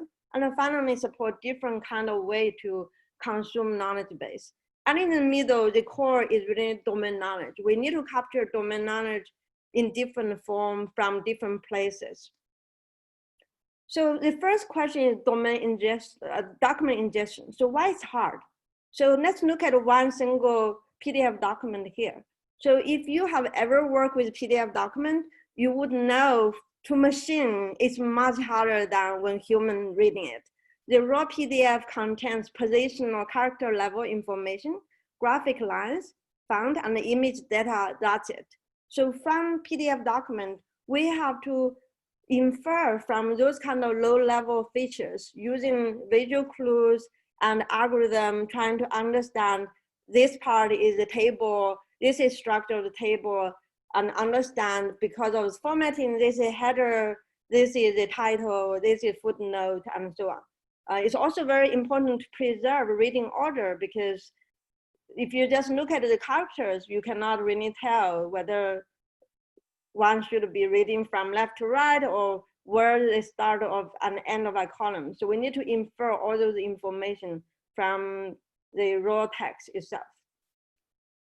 And more importantly, there are also different kind of PDF. So the PDF generated from different tools in programmatic manner. There are also scanned PDF, which makes the problem even more challenging. So in our pipeline, we actually split the problem into multiple stages, where we process scanned documents separately, handle OCR, and then we parse the document into different document structure. And we spent a lot of effort in the past few years just focus on tables. So I will show you why that is so important. And then we assemble all the information together and finally be able to fit into machine consumable format for downstream applications. So why it's hard? So let's look at some PDF table here. So this is just a very simple illustration of the variety of table. So to some extent, you know, as a natural language processing person, I would say table is even more difficult because natural language follows some structure, right? We learn how to say some things. There's a grammar govern natural language. But when it comes to table, it's really arbitrary. So there is no one single way to create a table. There is no rule governing it. So it's very, very complex. So the challenge is we normally don't have a large number of labeled data. So we want to build table extraction program that works out of box by learning from large amount of data that are already available, but be able to adapt to different kind of tables in different documents.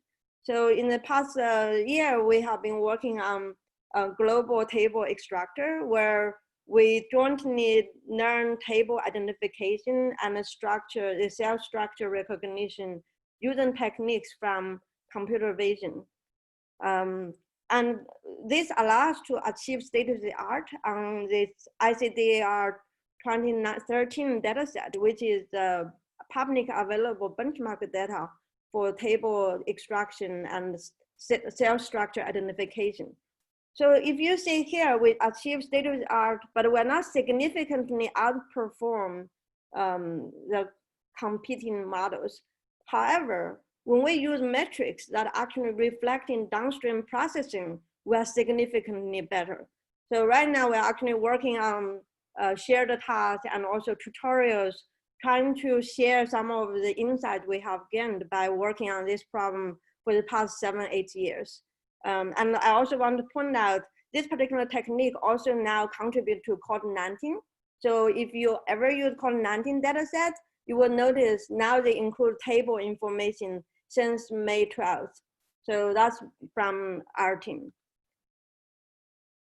Okay, so the second part is domain knowledge. So I want to give you some brief summary of how we view domain knowledge. So we view domain knowledge in 3 types. One is domain schema, define what are the entities, relations that are important to the domain. So this is heavily driven by what kind of answer the domain expert would like to get from the domain. So even for the same domain, like financial domain, depends on the specific application client we work with, the schema can be different.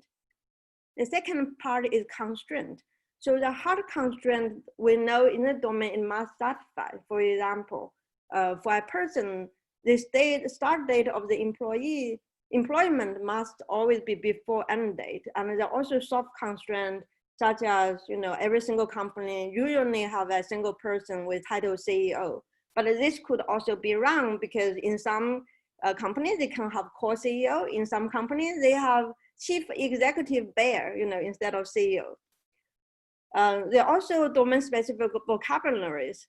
So we have names that look very similar, but actually very different. But then we also have names that are very different, but very similar. So those really, we need to understand a domain to be able to know them. If you just look into edited distance or embedding, you're not going to be able to tell the difference that much. So important part to build the knowledge base is understand individual document. So the core of our technology is System T. It's a declarative text understanding system for the enterprise. So if you look at the architecture here, it's very similar to a database. So we have a declarative language called the AQL, basically annotation query language. And then we have an optimizer that take extractor specified in the language and then be able to choose efficient execution plan to execute the semantic expressed in the language. And on the right-hand side, you can see a simple AQL extractor where we say we want to identify person phone number relationship by identify the pairs where they are within the same sentence and there is certain clues in between them. So this work has been going on for multiple years. It doesn't mean we are working on the same thing. So if we look at the structure of the system in more details, when we come to the actual primitives we support, we move over the years from syntactical abstraction, focus on identify and support efficiently syntactical NLP operators to more advanced features like semantic parsing, table understanding, and so on. So this allows to leverage years of efforts building in the area, but also be able to incorporate advanced NLP capability we are building over the years. So the work has been powered, it's now powering over 20 IBM products and published over 40 papers. So you can check out our website for more information there. So I want to give you some short summary about some of the newer things we're doing. So if you are familiar with dependency parsing, so we show two dependency parsing at the bottom for two sentences with essentially equivalent semantics, we see different dependency parts. But if we turn this into shallow semantic parts, you would see the same semantics. There is action chess, and then the person performing the action is a fox, and then the target of the action is a squirrel. So by using shallow semantic parsing and using this kind of semantic abstraction, we're able to support extractions across different languages because we are able to provide the same abstraction for different languages. So the English version of this work already embedded in multiple products. We're also working on productizing the multilingual version. Another part is table understanding. So given a PDF document or an HTML file with table, so we want to identify column header, row header, identify some of the contextual information, and also normalizing the headers based on the domain knowledge. So we have created a feature in Watson Discovery allow this kind of capability to be used by other people and customized for their own domain. Another part we want to talk about human in loop is a very important part of our research. I want to illustrate by example, and you can also see the history here. So when we just have System T, our focus is on AI engineers, developers who's comfortable with programming. So we have come out with some novel tooling to guide people who are good at programming, but do not necessarily have NLP background to be able to develop AQL and be able to build applications on top of it. Then later on, we're kind of trying to expand our user base. We want to say not only people can do programming, but we also want to say people who's comfortable with technology, for example, data scientists, we build a visual programming environment to allow them to be able to build very powerful extractors without really having to do any kind of actual code. And this is actually available today in Watson Knowledge Studio as advanced rule editors. If you are interested, you can look at our KDD tutorial last year with a link and also guidance about how to use this tool. Then we're also working on what if we want to support subject matter experts who do not want to do any programming, but they know their domain. Giving an example, they know this is what they want, this is not what they want. So this is the area we are heavily investing in. So we have done some work on extraction by example, where we can learn rules with very few examples. And then in the past couple of years, we also focused on how do we leverage deep learning and human-in-the-loop so that we can use deep learning, but learn rules that are actually human interpretable, manipulatable, and human can work on top of what's generated by the deep learning and be able to co-create model that is completely transparent. So you can check out our work here. So what's unique about this work is we're generating rules. We're not just learning soft rules, but still in a black box. We actually produce rules that people can work with. And another part is some of the work we are doing here is how do we help people understand the mistakes? How do we help them systematically improve the model? So we have some work going on in this area called Model Lens that support model improvement in a systematic manner. So it's used in production. We're also working on expanding this to larger amount of tasks. So right now it's focused on classification and extraction tasks. We hope to expand this to other tasks as well. So once we understand individual document, we want to link all the information together. So how do we do that? We have a language called high-level integration language here, where if you look at the language, it's actually very similar to SQL. So a lot of people from my team actually have database background. So when we have a problem, the first intuition we have is, hey, let's design a declarative language and try to capture the essence of the problem. So you can see here, in order to link two organizations together, we can basically say, let's look at the different attribute. We can look at the uppercase of the city, normalize the state name, and also use a type specific function called a company name match to say whether it's a match or not. So basically each of the rules is a combination of this kind of predicates using different matching functions.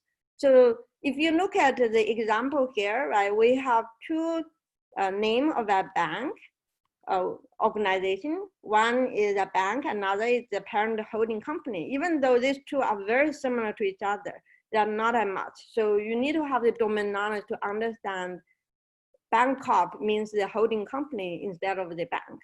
On the other hand, if you look at the second example, one is NA is the expansion of, is an abbreviation of National Society.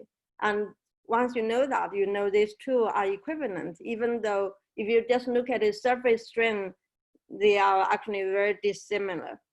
So how do we define, those kind of matching functions, and how do we design the rules? So these are a lot of work has gone into this domain as well. So for example, to design this matching function, originally we do it manually. It takes a very long time to develop anything for a specific type. So in the past couple of years, we have focused on how can we learn using active learning and potentially also with deep learning to making the learning of matching function for normalization and the variant generation as automated as possible. So we have worked in this area.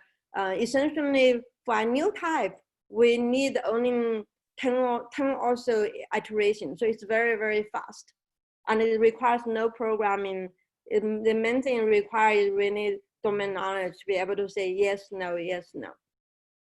So for the work we have done a couple of years back, this already used to produce production quantity normalizer. It's also embedded in the system ER research project. For the newer work partner, this is still under exploration. So we will try to also productize this sometime later this year.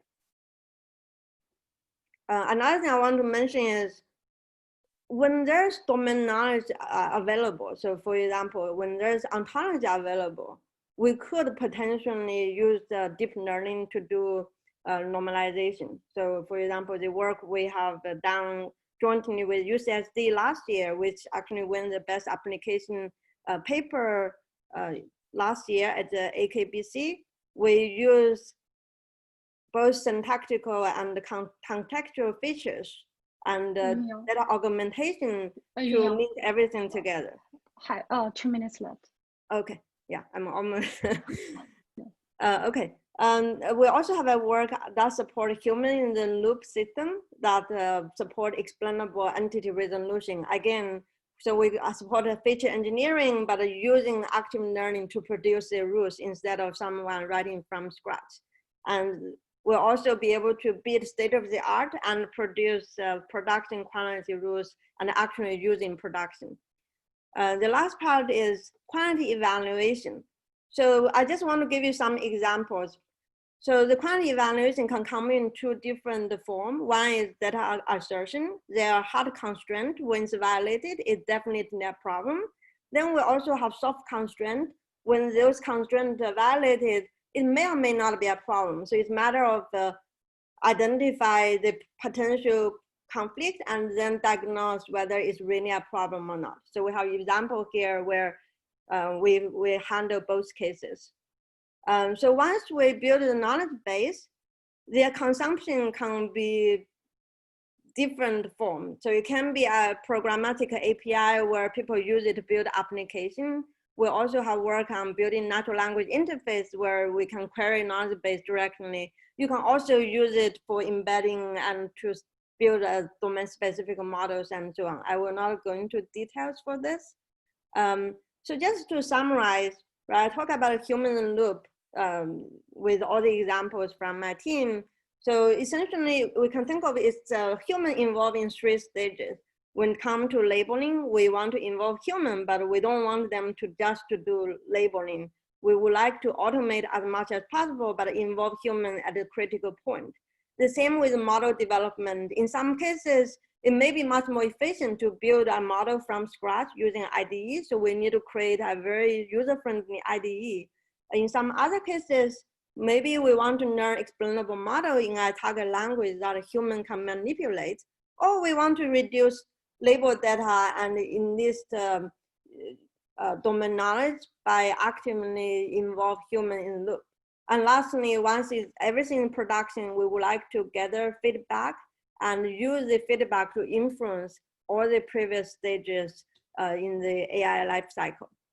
And lastly, I would like to acknowledge contribution from my colleagues. This is really multi-years effort with a lot of people involved, both within IBM as well as in other institutes.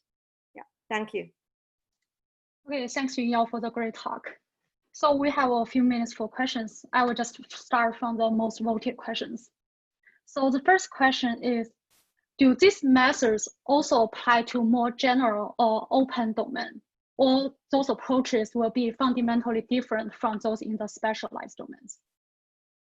I think the general approach apply, but the actual tools, so if we think about AI lifecycle, right, it still apply. You need to ingest document, you need to understand individual documents, you need to understand, you need to link things together. So like every single stages apply. But I would say in an open domain, you have more reference data. So for example, in academia, right, or even in some domain, people heavily use DBpedia as a reference data point. So there, potentially we can reduce some of the manual effort because you have more startup, you have more data point to start with. However, the point of involving human, I think is still critical because we know even for open domain, like DBpedia is not complete and it's actually very incomplete and has a lot of mistakes, right? Like how do we account for those in cases? Okay, thanks. So the next question is, what is currently the biggest challenge to advance these table understanding models in general? So I think when I talk about table, I actually talk about 2 things. One is table extraction from PDF. The second is table understanding from semi-structured data and then turn that into like yeah, a I think specific record. The question is more about the table understanding models. Yeah, so I think for table understanding model, I would say the most challenging part is define the right metrics. Because right now, a lot of the paper, when they talk about table understanding, they only mention about header, you understand those are column header, those are row header. But we know for downstream application, it's really the path that matters, which basically means when there is a number 1 there, this number means revenue of 2018 from Pacific region. So right now we haven't seen benchmark data and also metrics defined in this way so that we can meaningfully compare methods. So my team actually have big problem of trying to demonstrate our work is better than others because using the benchmark data they have is trivial. The problem is too simple. So this year we actually proposed a semi-eval shared task, kind of partially try to solve this problem. We are going to use tables that are more complex and also with some downstream application and actually demonstrate the deeper understanding of table really matters for downstream application. Yeah, actually there's another very related question. So what do you think of the recent pre-training methods for over tables? Do you think that will be a breakthrough for the table understanding approaches? So I think it really depends on the domain. So for example, for scientific domain, the tables are relatively simpler and it's also easier to get labeled data. I think you can do that. For domain space, like more complex domain, like a financial domain, what we have found is it's very difficult to train a model because those kind of tables are very complex. So what we have found more useful is we do a general table understanding of that independent domain, and then we customize for that particular domain with some control knobs, like for example, dictionaries and so on. And then that seems to be working very well compared to training method. But again, because we are kind of lacking the good benchmark data to compare method, right now it's really not completely clear what's the most effective method. I'm hoping, after we successfully run the shared task, we can have better answer to that question. Thanks, Yunyao. Thanks so much for your talk. So we are running out a bit of time, so I will just pass on to Rajeshi for the next speaker, for introducing the next speaker. Thanks, Yunyao. Yunyao. All right. So our next speaker is Fabio Petroni, and I'm very excited to introduce him. So Fabio is a research engineer at Facebook AI Research. Prior to joining Facebook, he was with the R&D department of Thomson Reuters as a research scientist and received his PhD and MSc degrees from Sapienza University of Rome. His main areas of expertise are natural language processing, machine learning, and distributed systems. Fabio's research experience includes the development of NLP models for relational analysis, studying the spread of misinformation online, and developing distributed training techniques, among others. And more recently, his paper was awarded the best paper in this AQVC conference yesterday. So congratulations. And today he's going to tell us about how can we compare unstructured, structured, and self-structured knowledge representation. Fabio, take it away, and I'll remind you 2 minutes before your talk should wrap up. Perfect. So let me, before to start, let me see, can you hear me? Can you see my slides? We can hear you, can't see your slides. I think you have to share your screen. We see your slides. Oh yeah, we do see your slides. I'm sorry. Okay, you don't see the presenter mode. You see the slides. Perfect. Yeah. So thank you so much for this introduction, but also for the invitation to speak at this workshop. I am super honored to be here. And those are, I mean, in general, the topics of this workshop are I really care about those. And the title of the talk that I'm going to do today is how can we compare unstructured, structured, and self-structured knowledge representation. So let me briefly summarize the potential approaches to knowledge representation, at least the way I see it.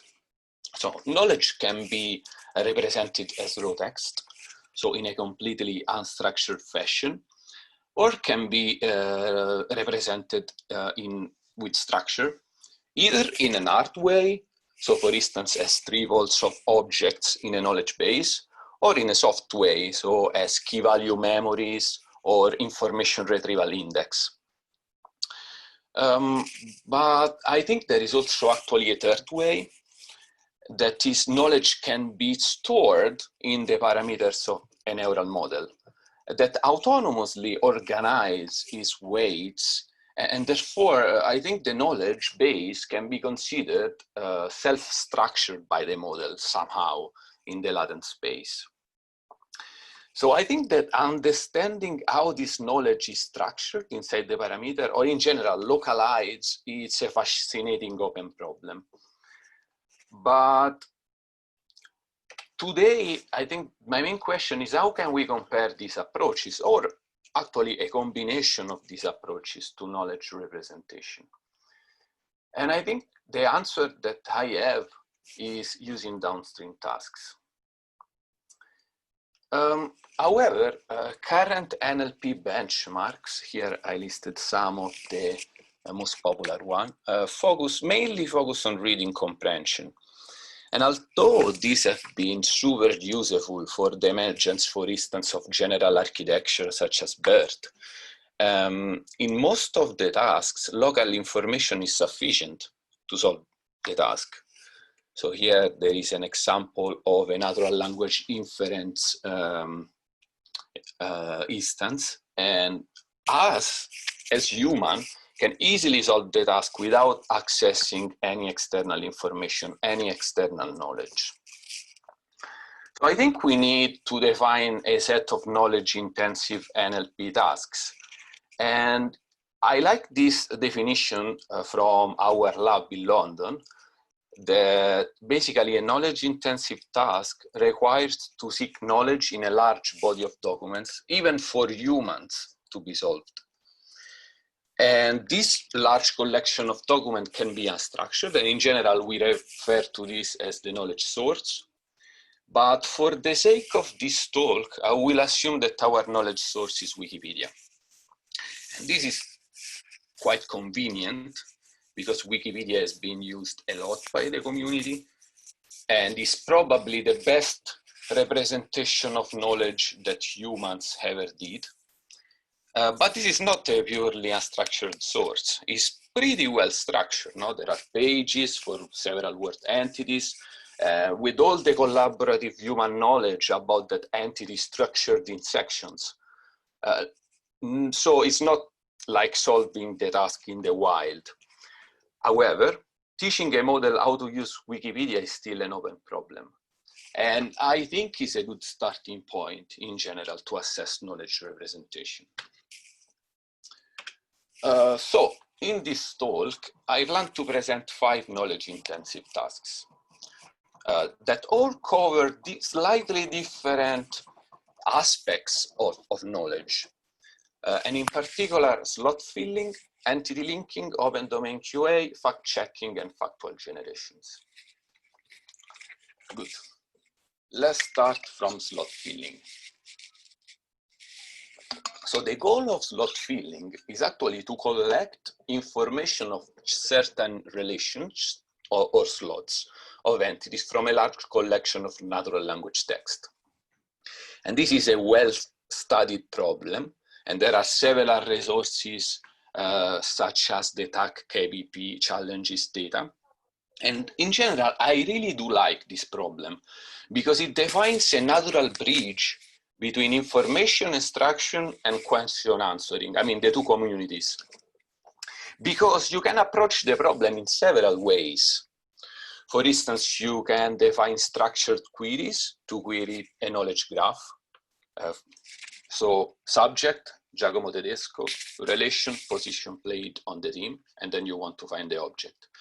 But you can also use natural questions to query a QA system, or you can use a closed style question and ask a language model to complete it. And there could be also other approaches to the problem not listed here. And so we proposed this probe, the Llama probe, last year and this year as well. And that is basically a collection on some tasks, including slot filling, and in particular from the T-Rex and Google RE dataset, where we filter single token answers. So we collected 34,000 facts for T-Rex and 41 relation and 5,000 facts from Google RE and 3 relations. And so, and the code and the data is available in this GitHub repository. And I think that we have learned a lot in the last year thanks to the Llama probe. And I'm now going to briefly discuss what we have learned from the Llama probe, starting from structured representation of knowledge. So if you have a human curated knowledge graph, such as Wikidata, you are going to get all the answers right, because all the answers are in Wikidata. However, if you need to build this knowledge graph from scratch by reading Wikipedia and extracting all facts from it in a triple format, no subject, relation, object, performance are much lower. And actually, you can achieve similar performance by letting a language model, such as BERT, just to read all Wikipedia, and then ask him to complete closed-style questions by accessing the self-structured knowledge base inside its parameters. If you use a supervised QA system, such as Dr. QA, and you query it with natural questions, performance are better, but we can achieve actually a similar performance by enriching closed-style questions with the context from the information retrieval component of Dr. QA, and then let BERT complete the enriched closed-style question. And if this additional context contains the answer, BERT achieves really strong performance. We refer to this approach as the BERT oracle. Here is the second to last column. So actually, BERT is able to copy the answer from the context into the slot it needs to fill. Moreover, something else we showed at AKBC a few days ago is that the next sentence prediction classifier of BERT is a really efficient unsupervised mechanism to filter out irrelevant context. To conclude the Llama probe takeaways. So I think that automatically building a knowledge graph is extremely hard from a machine. The model needs to follow hard-coded rules for what knowledge is, so for instance, a triple. And I think, and what we notice is that actually if we let the model free to decide what knowledge is, basically the performance are the same. And however, some sort of soft structure in knowledge, such as an information retrieval system, is the best approach we found so far for the Llama probe, at least. Especially if you don't have a human curated resources such as the Wikidata knowledge graph. There are some limitations of the Llama probe. First of all, the single token limitation, let's say, can favor BERT. And also that, I mean, Wikidata, of course, gets all answers right. But I think the most important part, the most important limitation is that the explainability is not assessed. So you can get to the answer, even if it's correct, for the wrong reason. And I think in the future, when we assess these, the knowledge inside the models or knowledge representation, we should really ask for provenance to this model. It can be as simple as providing a Wikipedia page with sufficient evidence to answer. Good. So the second knowledge intensive task I'm going to present is entity linking. That is the task of assigning a unique identity to entities mentioned in text. For instance, in this text snippet, the most comprehensive photographic handbook for mushroom is authored by Michael Jordan. We want the system to understand that they mention Michael Jordan refer to Michael Jordan, the mycologist, in Wikipedia. And I think the best models that we have right now to represent knowledge in this domain, at least, is doing some dense retrieval with maximum inner product search and a bi-encoder. So the idea is that you get all your Wikipedia page, you encode all your Wikipedia page in dense space with a language model. And so you have as many points as the Wikipedia page, pages like 5.9 millions. And then you encode the input text. And the idea is that you try to look in the dense space around the input text to see which entities can be linked to the mention. Here I summarized a bunch of results for a really popular resource in entity linking, that is the TAC KBP 2010 entity linking datasets. And the best performing models are based on this idea of doing dense retrieval with a bi-encoder. And one of these two actually has been presented at AKBC. However, I think that there is, so we should improve in how we uniformly evaluate entity linking model, because one of the problems of the current datasets is that each dataset defines a different set of candidate entities. For instance, in TAC KBP, there are 700,000 entities. And I think we should be uniform and use a uniform candidate set in the community. And there is a clear winner that also represents a real world scenario that is used the whole Wikipedia.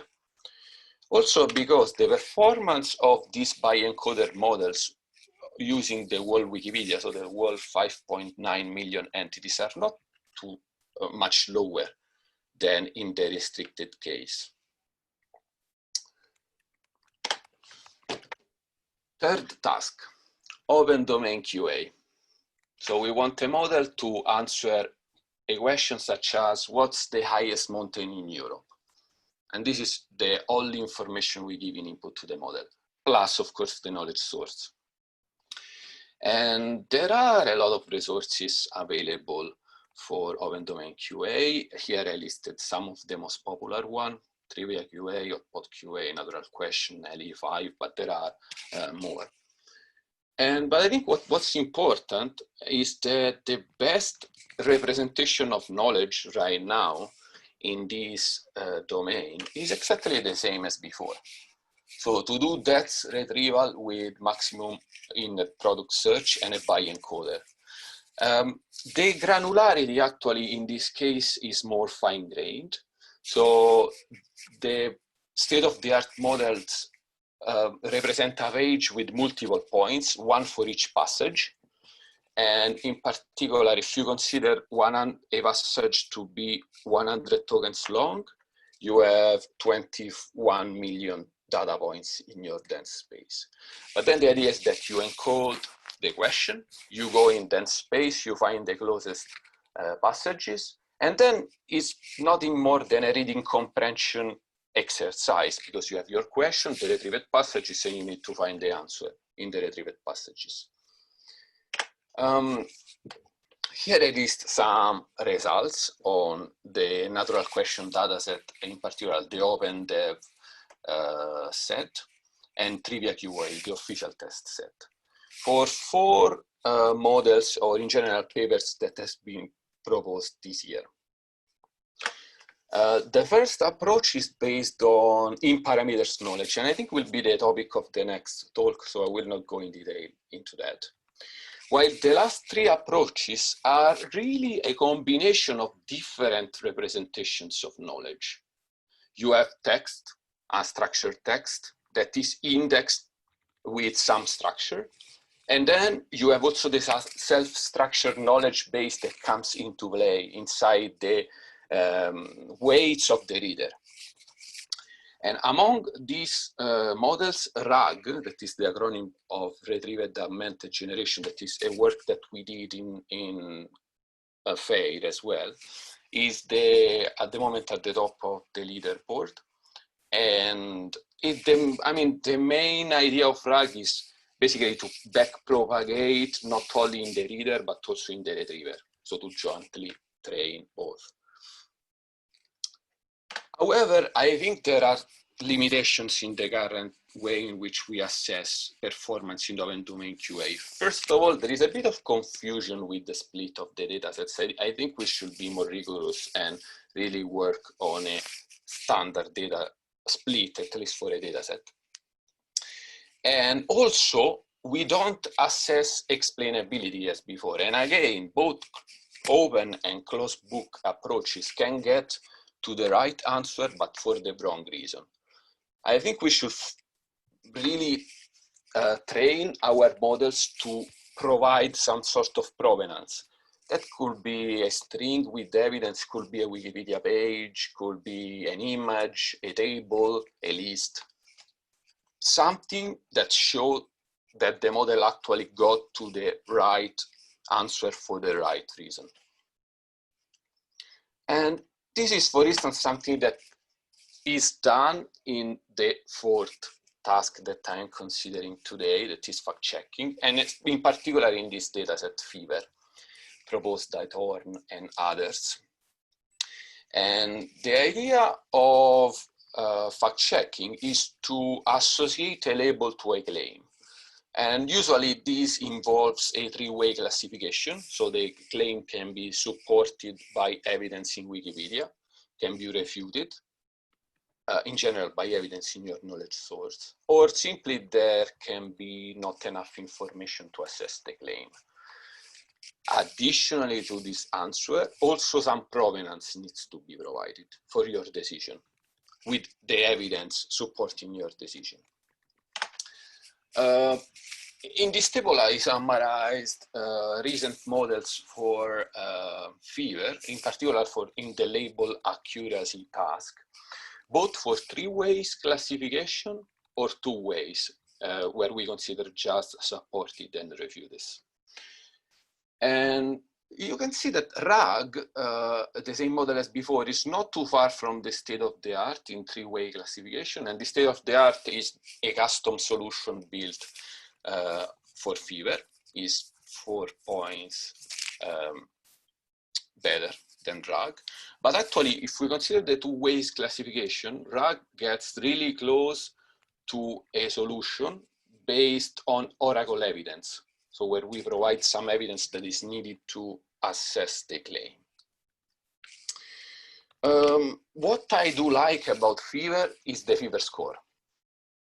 That is not the label accuracy that I showed before. Unfortunately, we didn't assess the provenance, but there is a complete leaderboard online that you can access with all the information about the Fever task, including the Fever score. That is this elegant way to combine explainability and downstream performance. So the idea is that you want just to award points for accuracy if you find the correct evidence. If you provide me with wrong evidence, I will not get you any point for accuracy. Of course, the main drawback of an approach like this is that you need a ton of manual annotations, mostly because the knowledge in Wikipedia is redundant. So you can have a correct evidence can be expressed in multiple pages, in multiple parts of Wikipedia. Moreover, something I want to say is that Fever is actually an artificial task, has been created by automatically manipulated some Wikipedia sentences, and fact-checking in the real world is another game, definitely. But still, Fever is a nice approximation. Okay, last task, factual generations. So in this paper, Massarelli and others in 2019 showed that GPT-2 can actually generate surprisingly factually true text. And here is an example. So given as the prompt the first sentence of the Wikipedia page of Princess Margaret, GPT-2, using delayed beam search as decoding strategy, they generated, for instance, that she married Anthony Armstrong Jones, a photographer in 1960. That is a true information. That after divorcing Armstrong Jones in 1978, this is also true information, she married group Captain Peter Townsend, So I don't know if she married him, but definitely she felt in love with him. And then that she died at the age of 71 on 9 February 2002. This is also factually true. And then GPT-2 has a curiosity. So why did Princess Margaret marry Anthony Armstrong Jones? And there is not evidence in Wikipedia for this. However, this evaluation, they also did an evaluation where they showed that up to 64% of the generated sentences are supported by a human evaluator. So this means that a language model can generate not only bubbler level text, but actually quite factually true information, especially with the correct decoding strategy. We did a similar analysis in RAG where we tried something interesting. So we fine-tuned both BART and RAG to generate a Jeopardy-style question given an entity. So a Jeopardy-style question is nothing more than a factual statement about that entity. And here you can see an example. Given the input, the Divine Comedy, BART generates something that is actually almost factual, but it doesn't get the 3 parts of the poem, while RAG gets everything correct. And also, we ran a human evaluation campaign, and the annotators most of the time prefer RAG generation, both in terms of factuality and specificity. And we digged a bit more actually into where this knowledge comes from. And RAG can access to up to 5 documents during inference. And we show that actually it puts a lot of weights inside this parameter in correspondence to the information it needs. So here at the beginning where it needs to generate the sun also rises, it gets this information from the second document. While to generate a Farewell to Arms, it gets this information from the first one. And what we notice, it's also an interesting interaction. 2-minute reminder. This is an interesting interaction between the parameter and the non-parametric knowledge. Because the retrieved documents, basically, they only give some cue for the responses to BART. Because if you feed partial information to BART, such as the sun, without retrieving any document, it's able to complete the sentence with the correct information, like the sun also rises. And if we provide the sun also rises is a novel by this author of A, it's able to complete the sentence with Farewell to Arms, so with the factually true information. Good. So to conclude my talk, I think we should use a variegated set of knowledge-intensive language tasks to evaluate knowledge representation, and each one capturing different aspects of knowledge. And at the moment, encoding unit of text with a language model seems a really promising way to build a knowledge base, in my opinion. And I want to close this task with a provocation of what could be an ultimate knowledge-intensive task. And in my opinion, so the question is, can a model read the web and autonomously write an encyclopedia? Thank you. Thank you so much.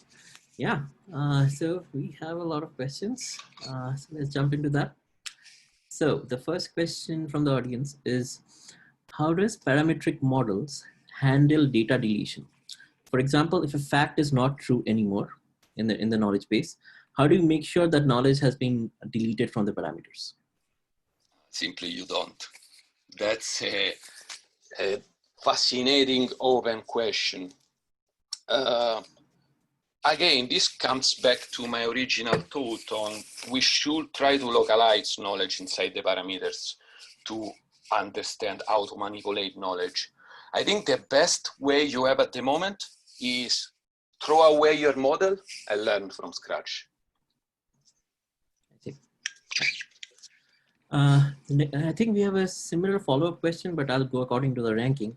So do you think retrieval-based, like dense retrieval-based, will be dominant method for long, or can parameter-only model beat it soon?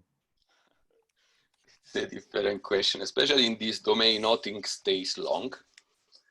And so I think it's a nice idea, dense retrieval, but is still really at the first iteration. So I think there are a lot of things that can be done to improve this approach. And I look forward to see some works in the next years. Right. So, negated llama work showed that KBs produce the same entity in the entity filling task, irrespective of the sentences being negated. So how is it that the understanding is deep? So yeah, I completely agree. I think the self-structured knowledge base inside the parameters is completely unable to get negation. However, I'm curious to see performance when you provide context. So I think that if you provide context, we should redo that analysis. A language model could be able to get negation, but I don't know, I didn't do the study. That would be something interesting to try. Right. One possible limitation of llama is that the prediction is restricted to a single token in a given vocabulary. Is there a way to improve that? Oh, yes. There are the original datasets like T-Rex and Google RE that they contain multi-token answer and can be used out of the box to do a better version of llama. I think the limitation was induced by the fact that 1 year ago we had also BERT, and it was difficult to decode something that was multi-tokens without adding extra components to BERT. While today with fully sequence to sequence models such as BART or T5, absolutely. I think you can do something like that. Absolutely. Yeah, I thought this was a nice follow-up to the first question. So I'm a bit confused why knowledge inside model parameters are considered self-structured. What structure does it have? I mean, in the latent factor space, it's difficult to visualize a space with a huge number of dimensions, but definitely inside that space, there should be some sort of structure that the model access and to retrieve knowledge. So for instance, when you encode the question and you go in this space where he managed to put some information, and there is some structure that drives that. Okay, so next question is, different evaluations seem to favor specific architectures. That is llama and BERT. Any thought on how to disentangle this while you are considering a suite of evals? I think Open Domain QA doesn't favor every. So all the tasks I think doesn't favor any particular model except the single token limitation that I discourage everyone to I'll climb on llama. Please I'll climb on the original datasets where you can have a fair comparison across all these possible approaches to knowledge representation. All right, we've come to the end of time, unfortunately, but we'll have a panel at the end, so we can take more questions then. All right, let's thank Fabio again. Thank you a lot. Our next/last speaker, which is Colin Raffel. So Colin's currently a senior research scientist at Google, and in a few months he's going to be starting as an assistant professor at University of North Carolina. So he got his PhD from Columbia and has done a lot of cool work ranging from analyzing and generating audio and music to NLP and language modeling. So today he's going to be talking to us about his recent work, which is really on the far end of the spectrum of this conference towards unstructured knowledge bases. So you can take it away whenever you're ready, Colin. Cool, I think I have my video and audio on and I'm sharing my screen. So let me just check that everyone can see my presentation. Yep, I think it's just firing up. Yep. Okay, great. Thanks for the introduction and thanks for inviting me to give this talk. So today I'm going to be talking about some experiments where we see how well the model T5 can answer questions without access to any external knowledge whatsoever. So the first thing that I need to talk about is what T5 is, in case anyone here is not familiar. And in order to talk about what T5 is, I need to talk a little bit about transfer learning for natural language processing. So I assume most people are familiar with this, but just to get everyone on the same page, these days when people do transfer learning for NLP, what they typically do is take a bunch of unstructured text and do some kind of unsupervised pre-training to their model, where they, let's say, drop out words or spans of words or tokens from the text and then train the model to reconstruct what was removed. This is similar to a language modeling objective where you continue basically the text that was removed, but either way, the point is to pre-train the model in an unsupervised way so that it sort of internalizes some useful knowledge, skills, and maybe word meaning. And then after you do this pre-training, you can fine-tune the model on a downstream supervised task. In this slide here, I'm showing sentiment classification. So we have this review of a movie that says the movie's terrible, and we want the model to classify that it's negative. And you know, it's been thoroughly demonstrated that this unsupervised pre-training step really helps for many downstream tasks that we care about, especially when we don't have a lot of labeled data for the supervised task, but really just in general. And so this paradigm for doing transfer learning for NLP that I just discussed really became popular in 2018. And that wasn't, you know, the first work to do any kind of transfer learning for NLP. And really this paradigm was actually proposed, I would say, sometime in 2015. But especially by the end of 2018, after the BERT paper had come out, people were really excited about this way of doing NLP. And so in 2019, especially, there was just a huge number of papers that came out proposing different pre-training methods, different architectures, different data sets, lots of different ways to attack this transfer learning paradigm. And in the T5 paper that we put out, our goal was basically to try to figure out, of all of these new techniques and approaches that people were proposing, which ones were actually helpful, which ones, you know, really worked. And in order to answer that question, we started by introducing this model that we call T5. It's more of an approach to attacking these problems. So T5 stands for the text-to-text transfer transformer. And the first basic idea behind this model is that it's a sequence-to-sequence model that takes text as input and produces text as output. And we use this model to attack a huge variety of text-based natural language processing tasks. So, you know, sequence-to-sequence modeling has already been applied very straightforwardly to machine translation. So translating, let's say, English to German. And the only difference between how people typically do machine translation and how we do it is we provide the model with a task prefix that basically tells the model what we want to do with the input. And that's just a plain text prefix. So for example, if you look at the top here in green, we feed the model translate English to German, : that is good. And we would train the model to produce the German translation, das ist gut. So that's pretty straightforward. Shouldn't be that surprising to most people. Oh, I should say that we use the task prefix mainly just for multitask settings if we want the model to be able to perform multiple tasks at once. So we can also pretty straightforwardly apply this idea to text classification tasks, where instead of treating it as instead of outputting a class label, we actually output the text corresponding to the meaning of the label. Because in most classification tasks, the label itself actually corresponds to some idea.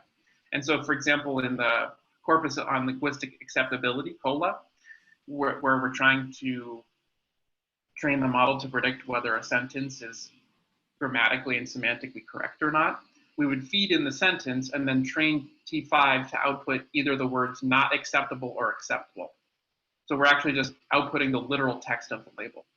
Okay, so that's a little bit more unusual.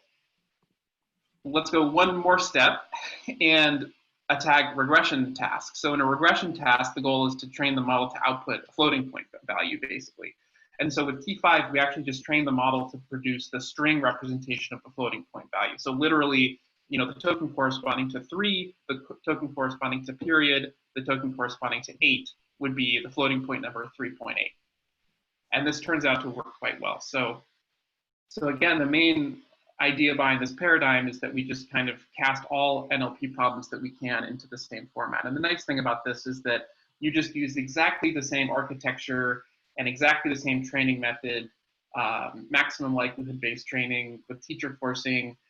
Everything stays the same across all of your tasks. You don't need to add classification layers. You don't even need to really change the learning rate or the learning rate schedule. It just kind of works. And the nice thing about this is it allows us to grab all of these different ideas and tasks using the same model and figure out what works. So the next ingredient we needed was a large pre-training data set, because this is a pretty important part of whether this transfer learning approach works. And we wanted to experiment with different amounts of noise in the pre-training data set and different pre-training data set sizes. So in order to ablate those different factors, we started by creating a new data set that we call C4. And the way that C4 was created was by basically taking a bunch of scraped text from Common Crawl, which is a public web scrape, and trying to clean it up. So here are some examples of text that you might scrape from the web and get in Common Crawl. And this is sort of the kind of cleaning that we did in C4. We removed any lines that didn't look like sentences. We deduplicated things. We tried to remove placeholder text. We removed anything that looked like code, etc. And we ended up with a pretty clean, large corpus of text. So then with our pre-training data set and our model architecture, which I should mention is just a standard transformer encoder-decoder style sequence-to-sequence model, and our text-to-text framework, we went ahead and experimented with many different factors that people have been playing with over the last couple of years. For example, the model architecture, you know, whether we should use an encoder-decoder model, whether we should use a left-to-right language model, or what we call a prefix language model that gives the model full visibility to the input. What kind of pre-training objective should we use? You know, how should we take this unlabeled, unstructured text and corrupt it to create a self-supervised objective that the model can learn useful things from? And given a particular style of objective, what values for the different hyperparameters in terms of how much we should corrupt things should we use? Another thing we looked into was what happens if the pre-training data set is so small that you end up repeating it over the course of pre-training. And sure enough, once it gets small enough, once you sort of artificially truncate the data set in our case so that you repeat it a bunch, it actually hurts you quite a bit because you sort of overfit to it. We also experimented with various multitask paradigms, the most basic approach being doing normal unsupervised training first and then doing separate fine-tuning on all of the downstream tasks. But we also looked into trying to do multitask learning where we attack all of the tasks and the unsupervised task at once, or another variant where we do multitask learning, but then we still do that individual task fine-tuning. And that's not even the complete list of experiments. We just tried to play with many, many, many different factors. And by the time we had finished all of this, we kind of looked back and figured out all of the things that were helpful, all of these different insights from our big empirical study. And we combined these things together with scale to basically end up getting state-of-the-art on a bunch of different benchmarks, including Glue, CNN Daily Mail, Squad, and Superglue. Sadly, we didn't get state-of-the-art on any translation tasks, which might be because we only did English language pre-training, but we got pretty respectable numbers compared to the state-of-the-art that uses things like back translation and all that kind of stuff. So this table here is just showing the previous state-of-the-art when our paper came out compared to the numbers achieved by our model for different model sizes, the largest having about 11 billion parameters, which we call T511B. So that's kind of a quick overview of the T5 paper. When we put the paper out, we wanted to give people a cool demo because we released all of our code, all of our data, all of our model checkpoints, et cetera. And we wanted to give people a quick and easy demo to just try it out. And we were sort of brainstorming, okay, what's kind of a fun problem that we can train T5 to do that uses publicly available data that it can learn to do pretty quickly. And Noam, who's one of the other first authors on this paper, suggested seeing if T5 could just answer questions, actually from Jeopardy. So you just feed in some Jeopardy questions and you see if it just gets the answer right without, feeding in a paragraph that has the answer in it. Just give it the question, see if it gets the answer right. And he tried that and it worked okay. And so then we decided to make a Colab demo, and Adam and I were thinking about what data set we could easily and legally download to put in the Colab demo. And I suggested using natural questions and Trivia QA. And so Adam made this Colab notebook that's really fun to play with. It's still up, and you can fine-tune T5 for free in your web browser with this Colab. And so we made the Colab and didn't give it a lot more thought until one day I was biking to work with my dog, as is often the case. And I was thinking to myself, that the answers that T5 is giving in that Colab are much better than I would have thought. It's getting the answer better a lot more often than I would have guessed. And we actually, as a group, kind of competed against T5 in sort of a pub quiz, and we really badly lost. And so I said to Adam, we should actually see how well T5 is doing at like a real benchmark task. And so we emailed our friends across the hall who work on natural questions and sort of said, hey, how should we evaluate this model? And they sort of pointed us to the open domain variant of the natural questions task. And then we ran a bunch of experiments. Actually, Adam Roberts, one of my co-authors, ran most of these experiments that I'll be sharing with you now. So just to be clear about what I'm talking about here, when people talk about question answering, especially up to, let's say, a year or two ago, what they were talking about a lot of the time is reading comprehension. And with reading comprehension, you assume that the model is given not only a question, but also some context. And the context is, let's say, a paragraph or even a sentence that contains the answer. And so the model, really all the model has to do is just find the answer in the context. So here we're asking what color is a lemon. We have some context that says the lemon tree is yellow fruit. So the model needs to find the word yellow and just spit it out. The next variant of this task, which is a bit more difficult than was maybe historically a little less popular until somewhat recently, is open domain question answering, which I'm assuming most people are familiar with. But in this case, we don't actually give the model the specific correct context that contains the answer. We sort of have a database of information, and the model has to somehow index the database and find the answer or the snippet of text that contains the answer, let's say, and then extract the answer from that text. So that's what we mean when we say open domain question answering. And we decided to call what we're training T5 to do closed book question answering. And again, in this setting, we're just asking the model a question and then training the model to predict the answer without any access to external knowledge. So in order to do this, the model has to have all of the knowledge in its parameters.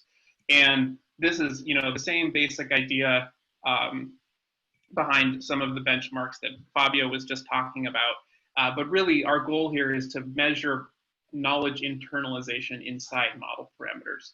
And yeah, we kind of decided to call it closed book question answering because it's sort of like when you're taking an exam at school and you're not allowed to open your book and look at the answers. If you've ever taken an open book exam, the idea is that you have your textbook next to you while you're taking a text, and you can look up the data you can look up the answer in your textbook while you're answering questions on the exam. So here we have closed book question answering. So how would we ever imagine that a model could do this? I mean, especially after Fabio's talk and after a bunch of other great papers that have come out recently, this maybe is a little less surprising, but the basic idea is that during pre-training, we're training T5 to fill in blanks. And for example, on the top here, here's some text that just randomly got corrupted to say President Franklin blank, born blank, January 1882. And we're training the model to say D. Roosevelt was in, so to fill in those blanks. And you might imagine that if the model sees this, it learns this fact that President Franklin D. Roosevelt was born in 1882. So then when we fine tune the model to answer questions, we might expect the model to figure out how to access this knowledge that it learned during pre-training in order to answer these questions without any external knowledge. So in terms of the first set of experiments we ran, I'll start just by listing the state of the art for these data sets that we benchmarked on. We're looking at natural questions, web questions, and trivia questions. Trivia QA. And the open domain state of the art as of today is RAG, which Fabio just talked about. And the closed book state of the art is from GPT-3, which came out pretty recently. And I should mention that the state of the art for these open domain variants of these tests for the last couple of months has been beaten like every couple of weeks. So these benchmarks are moving really quickly.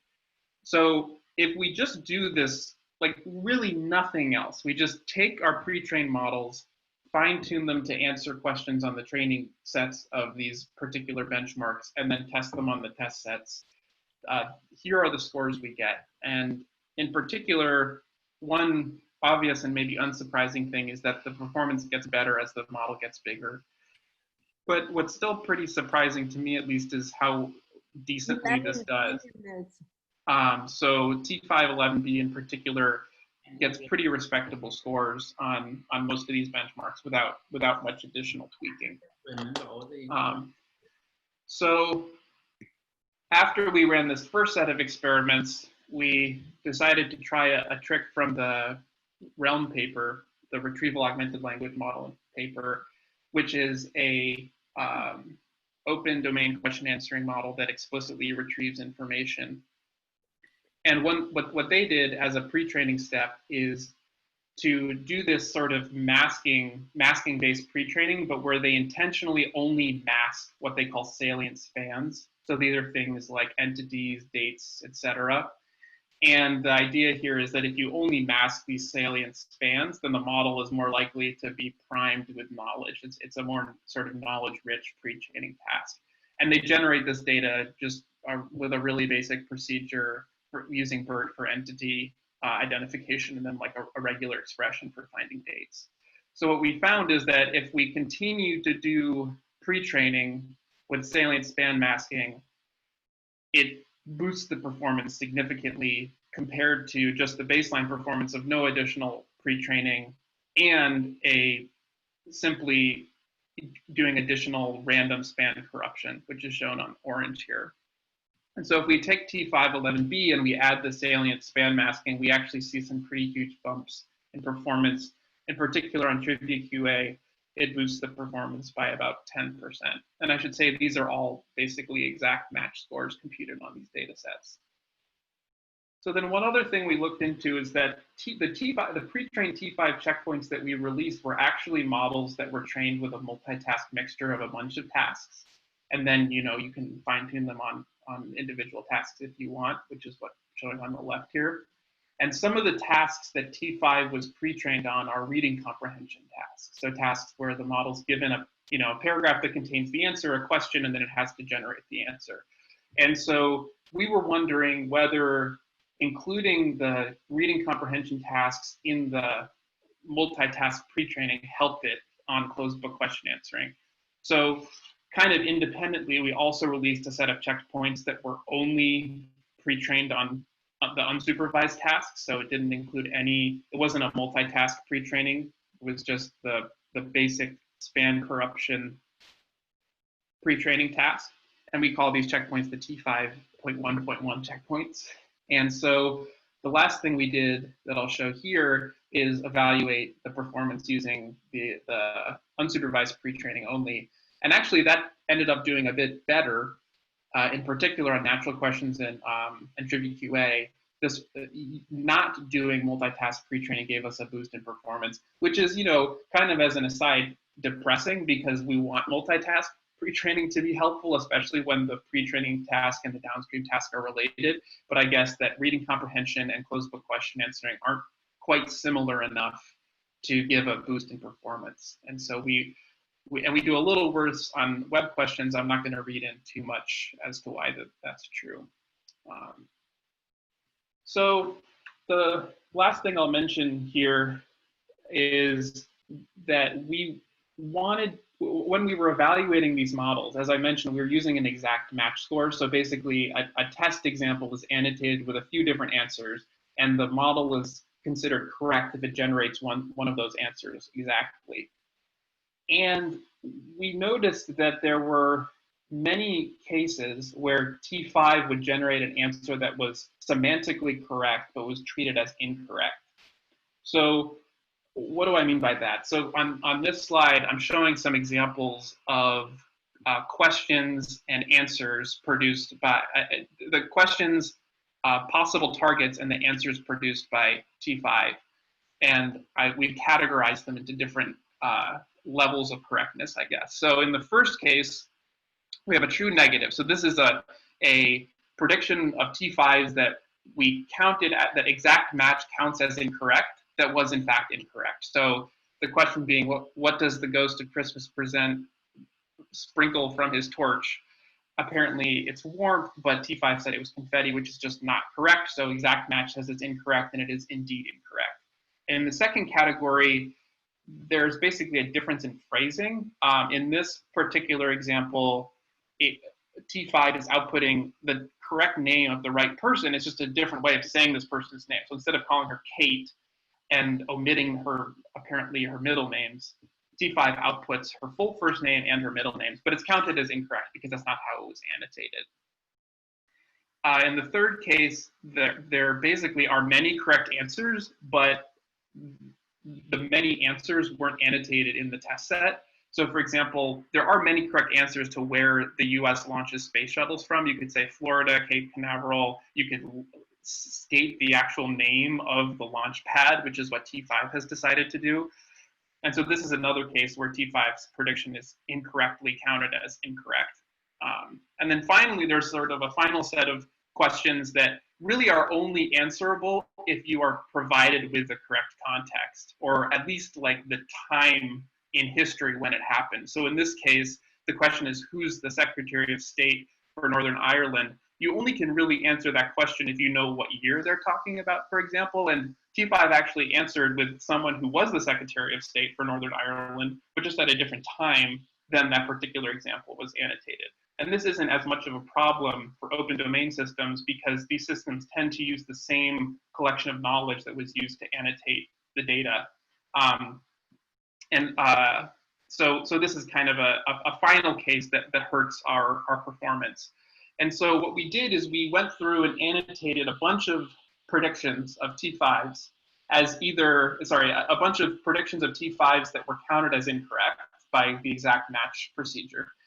And we marked them as a true negative, which were still counted as correct, whether it got the prediction correct, but the phrasing was different, whether it got the prediction correct, but the annotations were incomplete, or whether the question is really unanswerable in the closed book context.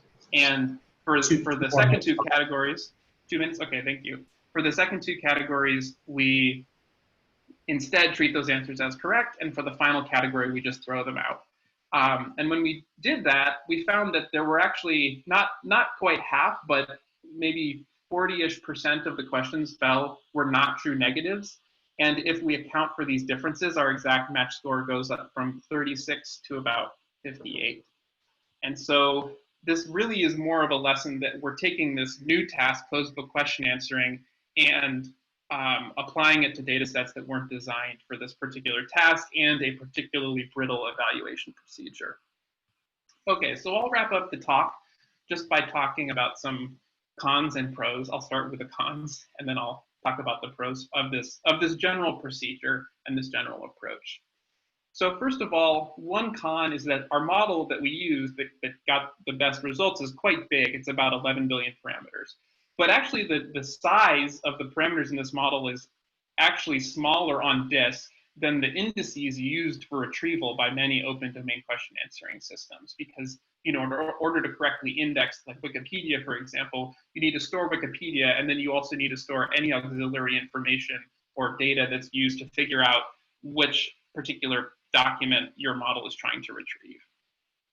A second con is, this is a big model. It's kind of expensive to run inference, or you might think it was, but actually because we don't have a retrieval step and we don't need the model to process any context to produce the answer, it's actually pretty cheap. And anecdotally, even running our largest model on a machine with only a CPU takes on the order of a second or a few seconds to answer a question. A con is, and Fabio mentioned this a couple of times, is that our model can generate anything. It can generate the answer to the question, a completely unrelated piece of text, something that's not factually correct.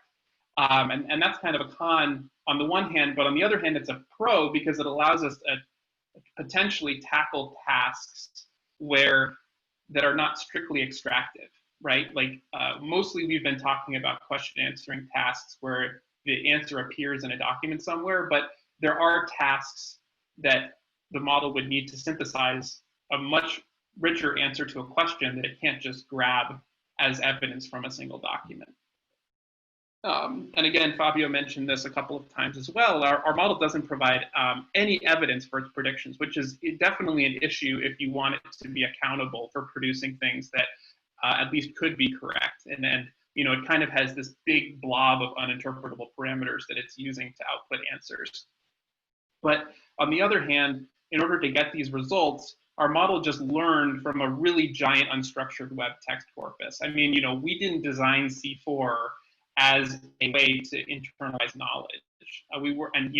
There are Wikipedia pages in C4, but this is not even, a lot of these pages are like product pages, for example. And despite all of this, the model actually performs quite well. There was a good question about this in the last talk too. It's not obvious how to add or remove a specific fact, but I will agree that this is a very clear avenue for interesting future work. How does the maximum likelihood objective result in the model remembering or forgetting a specific fact? And as of today, we're not currently state of the art on these tasks, but this, I would say, is an extremely simple approach that works surprisingly well. I mean, like I said, we kind of stumbled on this result just by taking our pre-trained models and fine-tuning them. There really wasn't a lot of other sort of task-specific engineering that was done until we started to experiment with the salient span masking stuff. And finally, as I was sort of pointing out at the end of the talk, the closed book question answering problem is kind of hard to evaluate because the model can generate all kinds of stuff. But I would say that this closed book question answering paradigm is a really attractive task because it is a direct test of knowledge internalization that uses an important real world problem. These were well-established benchmarks that people care about before we applied them to this particular paradigm. So that's all I have for this talk, and I want to thank all the co-authors that I have on the screen here, and I'll go ahead and take some questions now. Thank you. All right, thanks, Colin. That's great. Okay, so let's start. The first question we have here: do you think that most of the question answering is based on memorization? Have you looked at all for evidence of more complex implicit reasoning going on?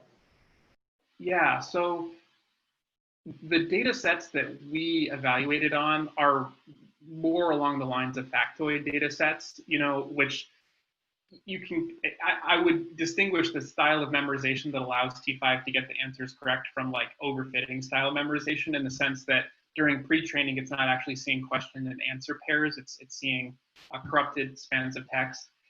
But for the task that we evaluated on, it's much more factoid. There's not a lot of reasoning going on, and I think applying it to some of the more interesting question answering data sets that like drop that require reasoning would be nice. There's actually a nice benchmark that Rowan Zellers just published on, where the goal is to train your model to answer questions from the advice subreddit on Reddit. And in order to answer these questions, you need to synthesize knowledge from many different sources and also do a little bit of reasoning. I don't have a good sense for how well T5 does reasoning at this point. Nice. Okay, next one. What do you think of the recent GPT-3 few shot result versus your T5 results here? especially GPT-3 didn't have weight updates and T5 did during fine tuning? Yeah, so I think it's much more constructive to think of GPT-3 as a weakly supervised multitask learner and not a few-shot learner or even an unsupervised learner, as it's been called. And the reason I say that is because there are many, many web pages that are basically lists of trivia questions.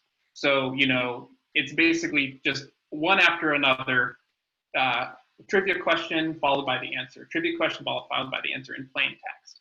And if in their pre-training data set, in the pre-training data set that was used for GPT-3, they used this data to basically train their language model. The format of that data is exactly the same as the way that they're testing the model on Trivia QA, for example. And so to me, it's not really useful to think of it as a few-shot learner because it was trained on the task that you're evaluating it on. The exciting and impressive thing to me is that during pre-training, it was trained on what I would call a giant multitask mixture, because it's not only seeing these trivia pages, it's also seeing product pages and, you know, Wikipedia articles and random, you know, opinions on message boards and all of this stuff. And I think maybe because the model is so gigantic, it can effectively do many of these tasks at once. But I wouldn't personally call those results few-shot learning results. And I would guess that if we similarly trained our model on closed book question answering during pre-training as part of our multitask mixture, then we would get similar sort of results without additional fine-tuning. For T5 specifically, T5 1.1 specifically, I should say, in order to do any task that's not, you know, span infilling, it needs to be fine-tuned a little bit just to figure out what the heck you want it to do with the input text. And it actually takes very little fine-tuning to get T5 to figure out what you want to do. For these data sets that I was presenting here, by the time it writes out the first checkpoint, it already has basically plateaued on its accuracy. So that's a little bit of a longer answer than you probably were looking for, but that's my personal perspective. All right, nice. Okay, so we're going to do one last one before the break. So given promising results, I think somebody asked something very similar to Fabio. Given promising results of parameter-only models, what do you think about the future role of retrieval? Will it still help or be necessary at some point?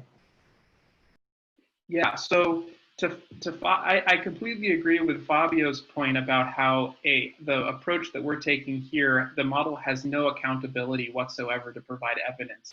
And it turns out that most of the time, retrieval-based systems provide evidence implicitly because the document that especially an extractive model, the document that they retrieve and extract the answer from will tell you where it got this information from.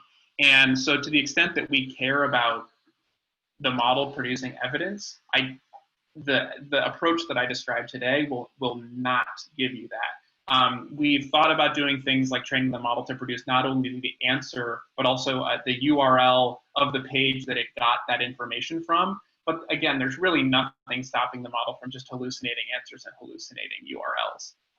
And so I think there will always be a need for retrieval-based approaches there.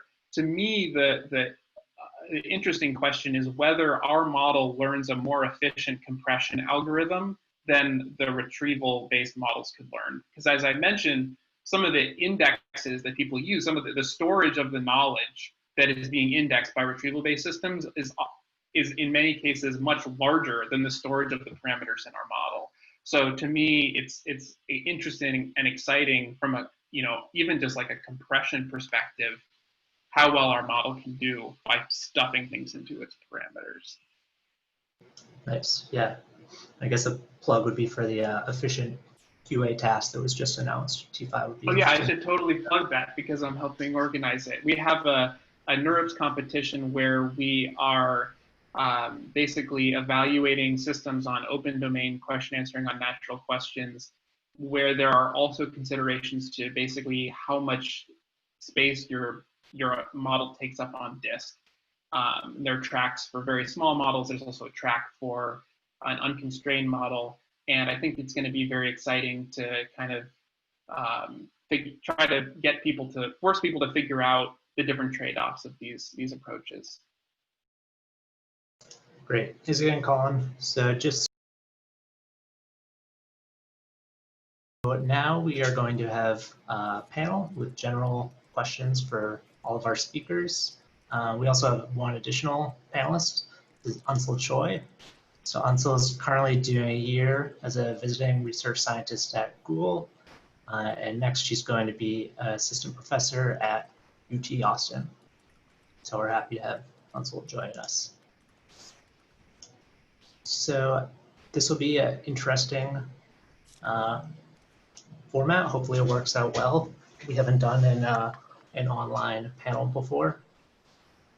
So I think if we're going to go through the questions, and if you have something to say, just feel free to start it up, and hopefully we don't have too many collisions, and we'll try to keep things moving smoothly. Okay, so the first question we have here is, it says, to Fabio and Colin, both of you worked on storing knowledge in parameters, but Fabio took a zero-shot approach and Colin chose to fine-tune. Pros and cons? So I guess if Fabio and or Colin have a thoughts on this first one. I was worried that was going to happen. Fabio, do you want to go ahead? Yeah. So that's. Can you hear me? Okay, that's yes. an interesting question. I don't. So I will not put too much emphasis into the pre-training or fine-tuning part. So they are really fine-tuning is just a way to adapt a pre-trained model to a specific task. So to learn the specific distribution of a data set, and sometimes it's beneficial, and especially if you don't have huge models that can learn all the tasks from scratch. But the interesting part, even if you just fine-tune, or so just pre-train or fine-tune, is this ability of model to store knowledge inside the parameters. And I don't have a preferable way. So it's not that fine-tuning is worse than just pre-training, or a combination, let's say. Yeah, I totally agree. I think, as I sort of mentioned at the end of my talk, the fine-tuning for T5 is mostly just to tell T5 what the heck you want it to do with the stuff you're feeding it, and it figures it out really quickly. And in terms of gaining more knowledge, the sort of, I mean, this is all very vague quantities, but the number of facts that it learns from the natural questions training set is probably orders of magnitude smaller than the number of facts that it picked up during unsupervised pre-training. So it's not like it's giving a boost in performance as far as the natural questions test set, I don't think. And also, yeah, as far as fine-tuning, it figures it out pretty quickly, which to me is surprising and exciting, but it really takes very few examples for T5 to figure out what the question answering format is. Yeah.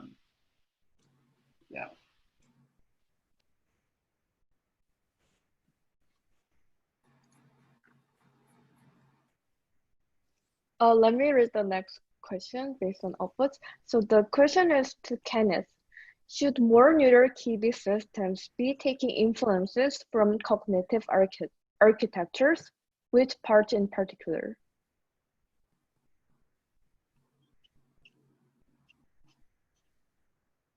Oh, Kenneth, I think you're muted now. Yes, could you repeat the question? I didn't quite. Oh, sure. Should more neural key-based systems be taking influence from cognitive architectures? Oh, yes. No, I think I think there's a lot to be learned from cognitive architecture and cognitive science more broadly. So, you know, if you talk to a neuroscientist about today's neural use of the term neural and machine learning, they tend to get very tense, right? Because these things are nothing like how brains work. And if you look at the power consumption, you look at the data, you look at the adversarial examples issues, you know, they're clearly not doing what we're doing. It's great technology, right? Incredibly useful. Hey, you shovel a bunch of stuff in and you get interesting results. That's great. But our meat works with a tiny fraction of the electrical power we learn with many fewer examples. And so we're leaving a lot of performance on the table. Okay, and so I think there's a lot to be learned by looking at how humans are doing things.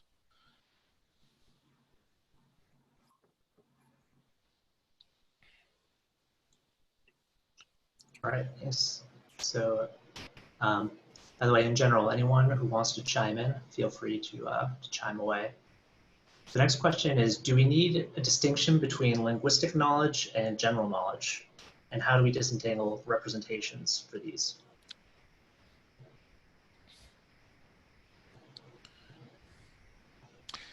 I'll jump in. So, and again, using psycholinguistics, there's evidence that people have some sort of conceptual structure that's distinct from the surface structure of language.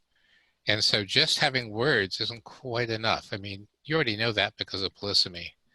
But if you think now, how rich does it have to be? How detailed does it have to be? What are the ties between these things? Those are all interesting open questions. One of the things about our approach that came up in one of the written questions was, what about visual knowledge? Well, visual knowledge actually looks like in humans, it's relational. It looks like you can do relational reasoning even with that. So having a broad ontology that actually captures a lot of everyday life, and then you use these amazingly cool neural techniques to build up models of those terms and models of the conceptual structure. You know, I think a hybrid approach like that really has a lot of potential interest and promise. I just want to add one thing, which is that the interesting and exciting and funny thing about these big pre-trained models is that they can figure out pretty quickly what you want to do with the input text. So they do not only have linguistic knowledge, but also more, you know, factoid style knowledge. And I would love to see someone make a benchmark basically consisting of many different phrasings of the same questions. So, and the goal here would be to say, if a model gets one of those questions correct, then it probably is very sensitive to linguistic structure and phrasing. If it gets all of the questions that mean the same thing correct, then it probably is robust. It probably has good linguistic knowledge as well as good, you know, fact-based retrieval style knowledge. I don't know of a data set that has that specific flavor. I also would just like to quickly jump in and say, I've actually been thinking a lot about the reasons why we might want to factorize the knowledge in this way. And it's very hard to draw a boundary to some extent, but there's also reasons in terms of, you know, thinking about questions of privacy and of how we want to use the knowledge stored within these large language models, where you can imagine in a lot of ways, if you want to use them as a feature extractor, but we don't want them to encode all these facts about proper nouns and named entities. There's cases in which we want the power that we can get from these large pre-trained language models as feature extractors, but we don't necessarily want them to be learning certain facts. And again, there's often some times where the facts that they learn are really contextualized and not really sensible in a broader context. And so I actually think there's a lot of reasons as to why it's a good thing to work towards, trying to come up with some way where we can get some of the benefits from these large models while actually not having them learn some aspects of what you could call background knowledge. But again, the boundaries between these things is quite fuzzy. And for me, a lot of times it has to do with what we're considering, say, named entities and proper nouns and what those mean in different contexts. But yeah, I actually think that there's some strong motivations for why we might want to do that to actually be able to achieve. Not that I know how or where to draw the line, but I think it's a very important direction. Yeah, also I think one interesting distinction is between like common sense knowledge, like some things that people know and some things that people like remember, like facts versus kind of understanding of the word, and these kind of help to encode these two different types, but also fuzzy kind of distinction knowledge is an interesting thing to think about. I wanted to add one thing. So for the data set, Colleen is curious about, right? Oh, sorry. I think I make it private. Let me make it to everyone. So we actually just to make our data set available with for the same question with many versions. So I was involved in a volunteer project building chatbot for COVID-19 and try to help general public to access information about COVID-19. So there we actually have volunteers generating for the same question many different versions to help our chatbot to better handle those kind of questions. It unfortunately does not have an answer because we're not making the answer available, but that's a data set where you can see for the same question, there are many different versions of the same question that are actually manually curated. So you can check out the paper we submitted to the workshop and it has linked to the data set. Yeah, I think I also want to add for this linguistic knowledge. So in my talk, I talk about we build this linguistic abstraction. It really have two goals. One is it make it simpler for a domain expert to try to capture from the plain text what they want to get. You know, they don't need to worry about how to analyze the underlying data. Instead, they can focus on, for my domain, for example, if I'm a marketing researcher, I only want to find out who bought what, right? So it doesn't matter how the exact expression expressed, this is what they want to capture. So we want to make that, like, kind of expose that explicitly for our domain expert to use. But of course, you can also incorporate that in a machine learning model. For example, as semantic role labeling, there's evidence that it improves machine translation, it improves inference tasks. So we can see this kind of linguistic representation does help in different forms. All right. So I want to make this somewhat provocative. Like we have different sets of people here who are passionate about extreme ends and middle grounds. So like Will, I'm classifying you as an extreme structured end, and maybe Onso is somewhere in between. Onyo and also Philip is somewhere in between. Also, and I would classify Ken also as somewhere on the extreme structured end. And we have Fabio and Colin on the extreme unstructured end. So like, are there like, can we hear about your passions and on why from the structured people, I want to hear what the unstructured lacks, and from the unstructured people, I want to hear what the structured lacks, and maybe the middle ground, what can we add?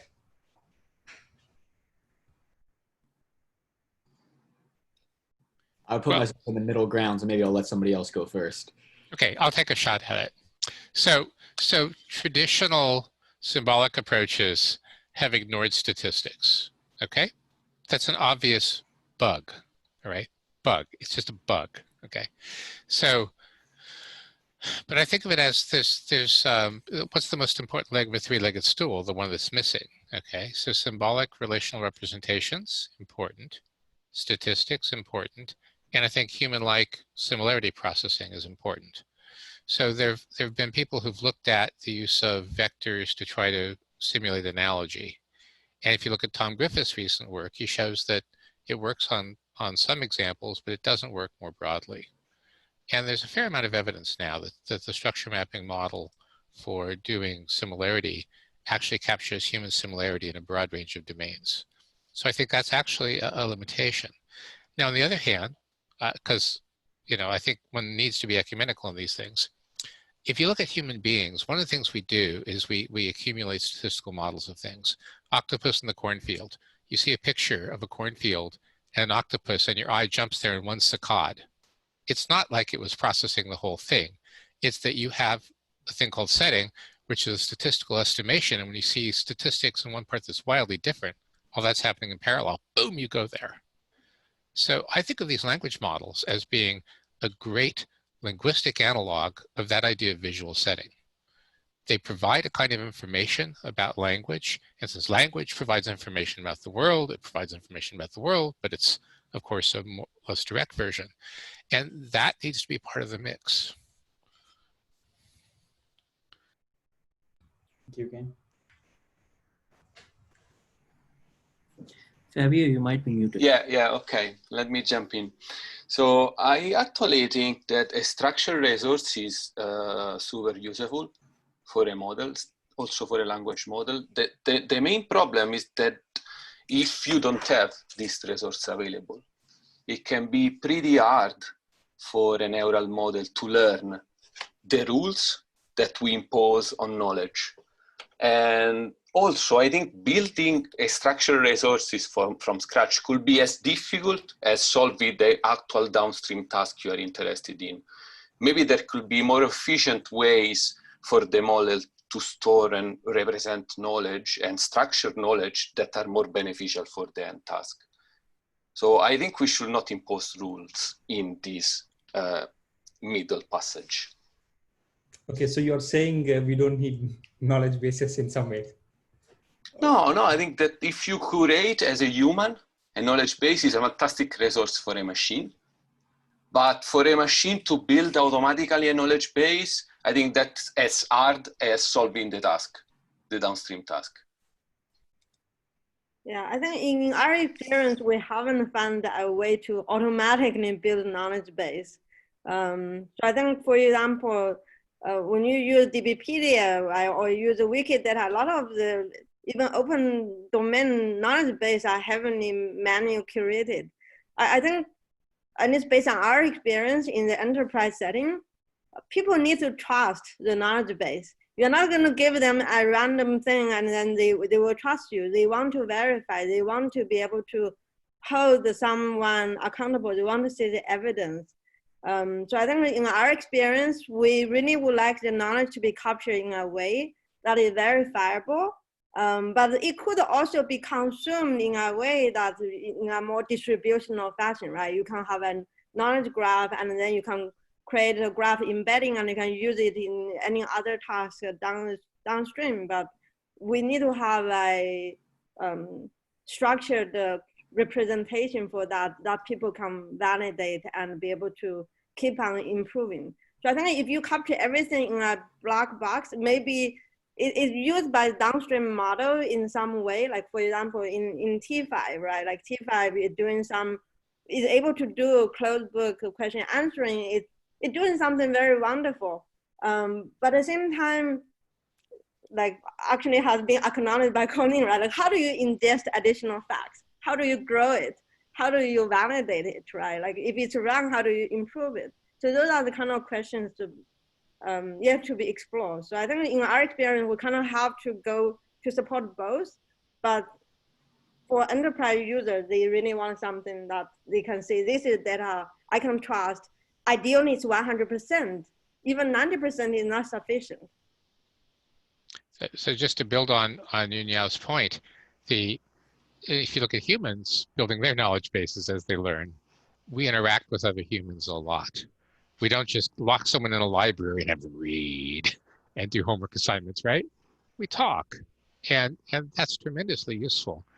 But you don't get 10 million utterances from an instructor, right? So this is one of the other reasons why data efficiency is so important. If you're going to bounce ideas off of other people, that's one of the reasons why we're thinking of social organisms. It's essential in learning, and so it's not going to be a completely automatic process. It's going to be automatic, but ideally with training, and ideally no more training than you'd use in training a human. Now, of course, then you can stamp it out and clone it, so it's more efficient. But you really do need some input. It just needs to be in natural terms, not knowing what's inside the machine's head. Yeah, so I think the analogy to how humans do this is interesting because especially for the open domain question answering data sets, these sort of like factoid style tasks, I have a concrete example of how I do that task, because in doing the human evaluation that I talked about at the end of my talk, we had to look at questions and answers and figure out if T5 output something that was correct, but that wasn't what the human annotated. Like for the space shuttle launch question, I don't know what the names of the space shuttle launch pads are. So what did I do? I Googled the question and I read a bunch of pages and I tried to find a page that said something about the answer that T5 generated. So that process to me is most similar to the way that retrieval-based open domain question answering systems answer questions. And so it does feel natural to me because we could never expect a human to know all of these facts. I mean, you know, in order to do well on natural questions, I mean, we've also participated in natural questions in the pub quiz style closed book setting, our team, just as a joke. And we did terribly because we don't know most stuff. So for that kind of task, that feels to me like a very natural approach. It doesn't mean that it's the correct approach, but it's at least a very human style approach. But these tasks that we're evaluating on are trivia, basically, I mean, for the most part, literal factoid or trivia-based question answering tasks. And humans can do a lot of question answering, a lot of knowledge, a retrieval and synthesis of knowledge that is not just factoid and trivia, pub quiz style question answering. I'll just throw out another plug to this data set that I think is this benchmark that I think is a nice example of a different kind of question answering, which is this Reddit advice benchmark. And there, you know, the goal is to take a difficult legal question and output a 3-paragraph answer that is factually correct and useful. And the models that we have now, I don't think can solve this. T5 is state of the art on this task, but is terrible. And to me, that's a very good example of something where, you know, a retrieval-based system or a pure knowledge internalization style system, or even like a knowledge graph traversal algorithm, none of these systems could really solve it because it has multiple steps of synthesis, knowledge retrieval, etc. And I should mention also that one of the things that is a warning sign about this task, and also I don't know the opposite of a warning sign is the fact that all of the evaluation is done as human evaluation. So I think one of the reasons that we're doing factoid question answering is because it's not that hard to evaluate in a somewhat decent way. But once we step out of these sort of easier tasks, I don't think we're going to be able to come up with interesting benchmarks that we don't just need humans to evaluate.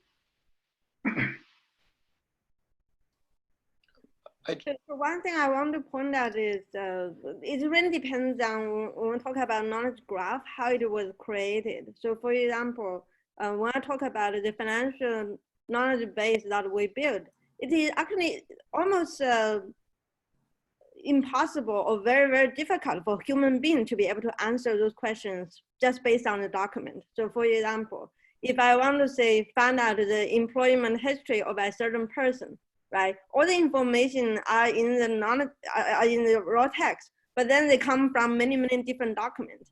So you cannot solve that either by retrieval-based method. You kind of have to curate the knowledge base, ensure the quantity, then you are able to answer those questions.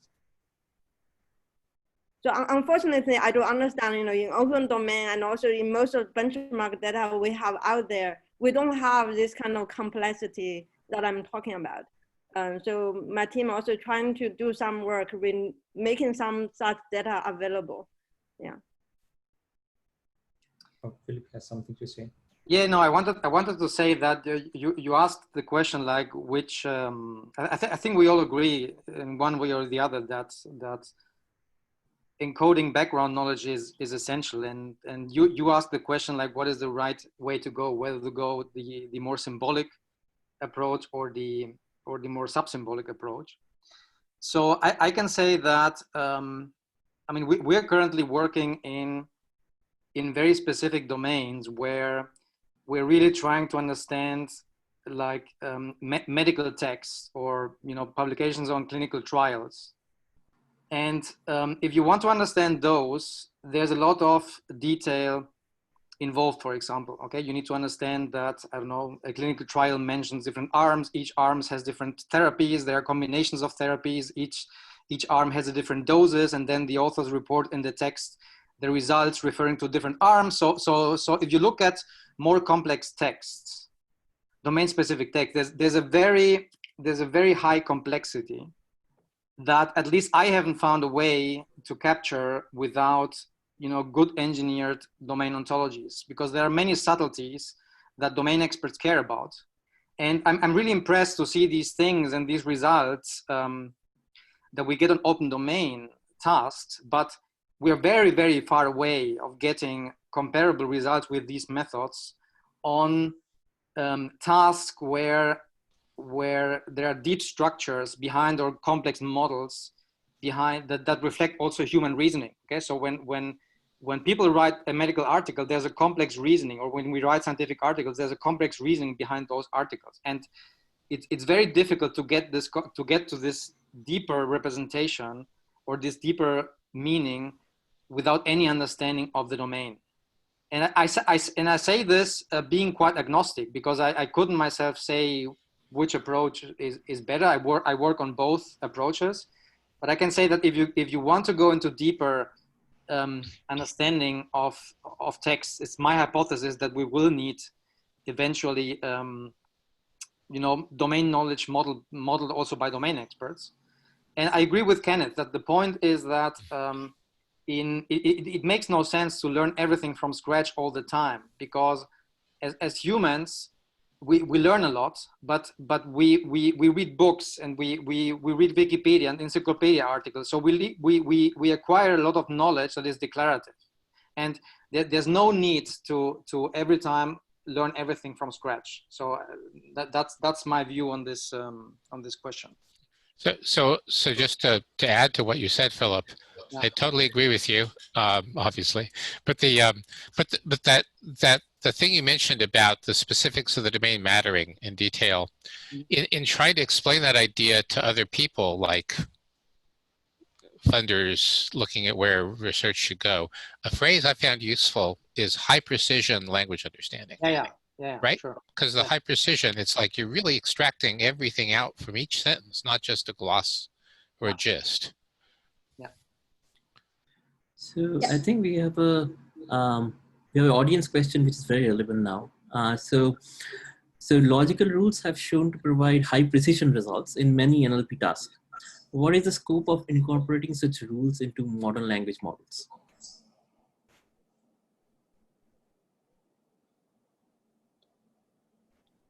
Anyone? I don't know if it was just me, but I think it might have just been me. I was cut out for part of that. If you could repeat. Oh, no. Yeah. So logical rules have shown to provide high precision results in many NLP tasks. What is the scope of incorporating such rules into modern black box language models? My team actually work very exclusively, extensively with rules, right? We have multiple systems with different rule languages. So the way we kind of incorporating rules into some of the models, there are actually a couple of directions. One is we can use rules along with examples and then generate training data for downstream tasks and train a neural model, right? This kind of compensates the lack of a training data side. We also use neural model to produce rules, and also actually embed rules into a neural model, and then let the neural model to figure out the weights. For example, for entity resolution, I talk about we can have different rules with combination predicates, right? but the actual exact weight, the uncertainty part could be learned also. So there's some work on embedding this kind of rules into a neural architecture. Yeah, so that's basically really different direction. Depends on what's the problem, what's the property of the solution we want to be, then the combination can vary. That's a great point. So, so I want to go back to Philip and ask. So, the point that you now just mentioned that, well, we can have domain experts write some rules, and then we can use the rules to generate data, like simulate a lot of data, and then train these language models, fine tune on them. So, have you tried that? In your experience, is it even possible to encode logical rules into LLMs in that way? In which way? Sorry, say again. So let's say we have a domain experts. As you said, there are certain domains in which we need like domain specific ontologies, and there are specific rules. So we'll have domain experts write such rules, and we will generate data. We'll generate data based on those rules, and then fine tune our language models on that. Would that work? Oof, that's a difficult question. I mean, let's say if we could humans produce rules and then generate data, and then you're suggesting that a model could, let's say, reverse engineer those rules from the data generated. Yeah.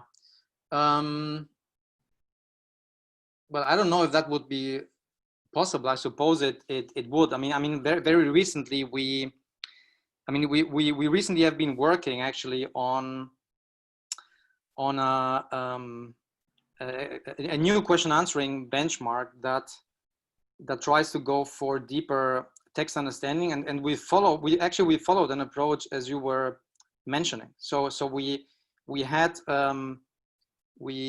humans, or no, we used the structured knowledge and some rules to generate textual descriptions that completely describe a certain set of affairs, and we're trying to understand if sort of systems can then, on the basis of that generated text, reconstruct the model from which the texts were generated. And I mean, we've recently proposed a new task on this that is currently under review. So once this is accepted, I will let you all know. But I don't know whether this is possible. But we've shown that on this task that we're proposing, the current models, the current transformer models such as BERT, perform very badly on reconstructing the let's say the logical structure of a text, or answering questions on the level of the logical structure of the text. So there, on our benchmark, we could show that BERT achieves like 40% or less performance on, let's say, more questions that go more at look at the whole text rather than at specific passages. Okay, which shows exactly what we want to show, that the current state of the art is not ready for answering more complex questions that require understanding the whole text rather than extracting certain paragraphs. So is it possible? I don't know. We've posed that challenge, and I'm happy if you all want to work on that challenge. Yeah, absolutely. I feel like I interrupted OnSolve, I was told. So. Oh yeah, I think yesterday Jonathan Barron's talk was talking a little bit about like injecting by like similar to what Yunyao was saying, like generating tons of like augmented data and then like train the neural model. And like I think it's great, but I think it's like the most practical thing to do in 2020. But at the same time, I find it a little bit intellectually unsatisfying, because like these rules are very simple, but you are generating tons of data and then let giant model to learn from it. And it's like kind of opposite of like what rules are supposed to be in some sense. Right. So yeah, I don't have a solution, but I think that's, yeah.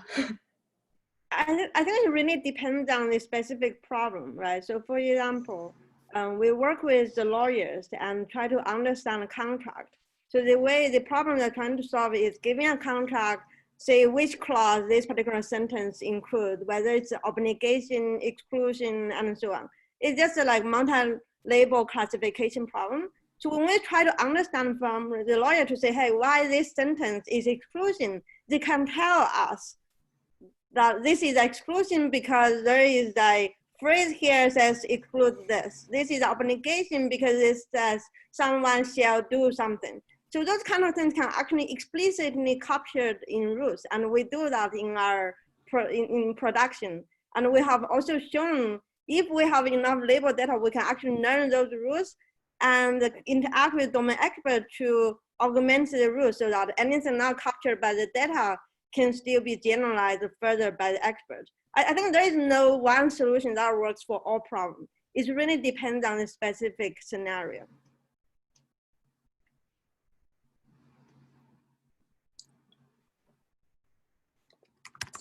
I'm actually kind of curious, like if we run like a dual query style questions, like, you know, like what's the smallest state that borders 4 states? Like would T5 be able to answer these kind of questions? I mean, it's factoid,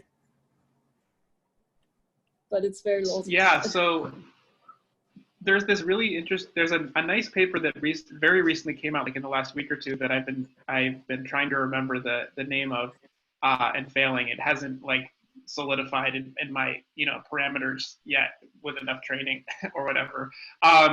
But the point of this paper is basically that if you feed a language model, in their case, I think they're using BERT or Roberta, if you actually just feed it in some facts or rules that help it answer a multi-hop question, then does it improve the results on the multi-hop question? Like, so for your example, Yunsol, if the model predicted that question incorrectly, but then you gave it some examples, I don't remember the exact relation you were asking about, but some sizes of different states or which states border which or something like that as the actual text input to the model when it's answering the question, their results suggest that helps the model.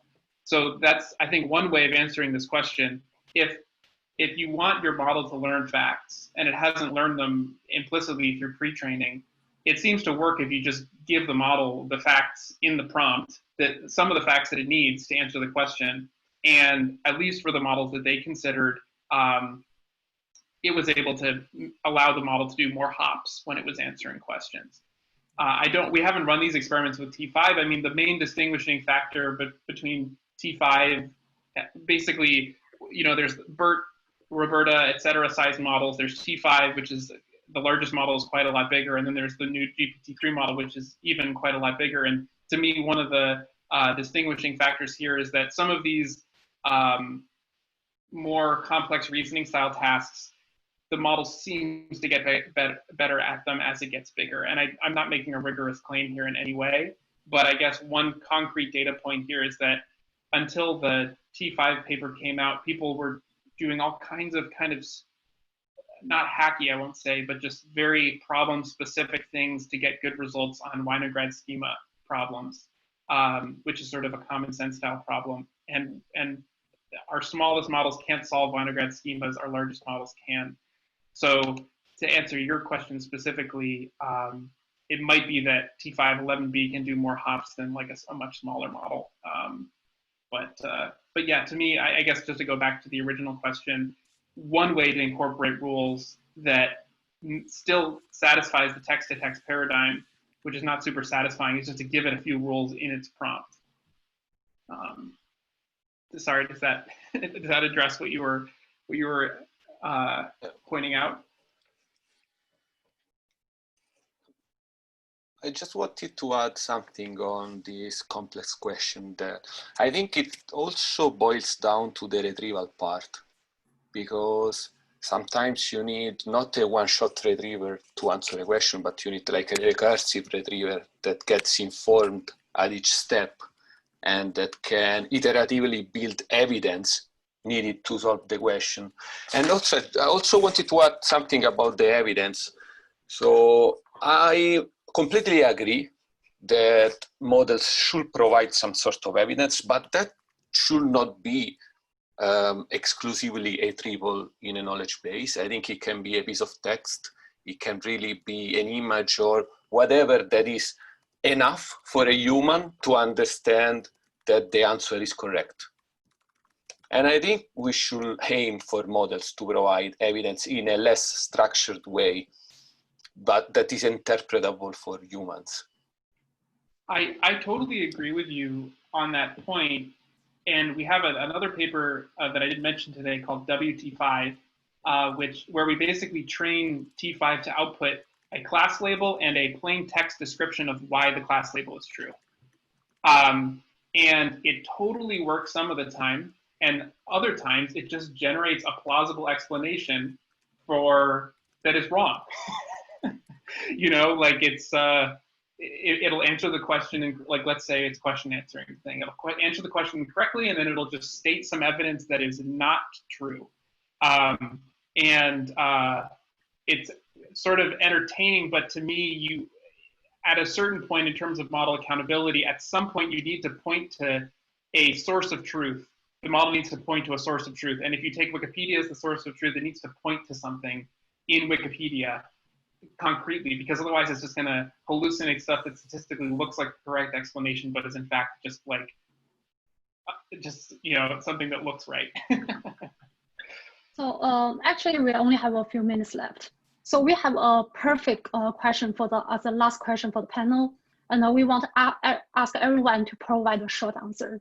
So the question is, what would the future knowledge base look like in your opinion? Maybe in the next 5 years or next 10 years or even longer. Yeah. Okay, a short answer to this question. Yeah. Okay, maybe I'll go first. My really short answer is, I think the future of knowledge bases or knowledge graphs are going to be relatively heterogeneous. And I think, at least I hope there'll be a movement away. I think we want to keep some structure. We're not going to go full, I think just everything's contained within, you know, BERT or T5, but I do think that there's going to be a bigger emphasis on being able to handle the robustness of semi-overlapping imperfect schemas and moving away from a search for a really good ontology or a really good schema and getting a bit more pragmatic and working more with figuring out what are good, I guess you could call them, alignment and interfaces to semi-redundant conflicting schemas and background knowledges that we might have, which might be of varying levels of structure. So I think it's going to move more towards kind of, rather than the construction of the knowledge bases or graphs themselves, more to effective interfacing layers for working with that sort of data. So my short answer is a rich ontology to provide a stable skeleton, a whole lot of statistical knowledge to help provide muscle, and also a ton of examples. Our best estimate for getting what a kid gets is about 45 million examples. Okay, and those are examples that get distilled. Our distillation process is more data efficient, but you do need a lot of experience in there, and that helps ground your cognition. So I would like to, actually I would like to agree with the two answers given before, but I would like to add that I think it will be crucial to have knowledge encoded in such a way that we can distinguish what is factual and what is invented, okay? Because nowadays we see that many of these models invent stuff. And then Fabio was saying, we need evidence, but it's very dangerous if we start providing evidence for stuff that has been invented. And I do think that we need at some stage to distinguish between factuality and stuff that is invented.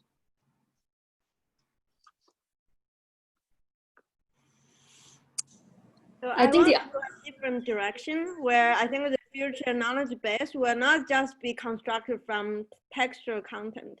It will also be multimodal, where we will have information from images and videos and other type of data, even audio. I think we are just keep adding on the ideas, but I think the future should also be more covering different culture, different language, different expectation as well as different time frame, like who was the president, like changes over time and according to different countries. So yeah, some smaller modularized version of KB. Mm-hmm. Yes. So Fabio, Colin, who wants to go first? Yeah, I mean, I think we should. So the structure of the knowledge base will be influenced by the machine in the future, not only by humans. But we should keep the explainability as a strong, firm point. Yeah, I think the point around what the machine looks like is an important point, because I think there's another question that we didn't get to, which was sort of what's the limit of all this stuff. And I think it depends on what hardware we build. So I think if we keep building hardware for big neural nets, then we'll keep training big neural nets. But if we build hardware for some other system to do other things efficiently, then things might look a little different. Great. Thanks to everyone for the great answer. Yeah, shall we just wrap up? And thanks for all the speakers for your great talks, for the this exciting discussion, for panel discussion. We also want to thank all the audience for joining us today. Thanks everyone. Yeah. Thank you. Thanks everyone. Thank you. Thanks. Thank you. Bye.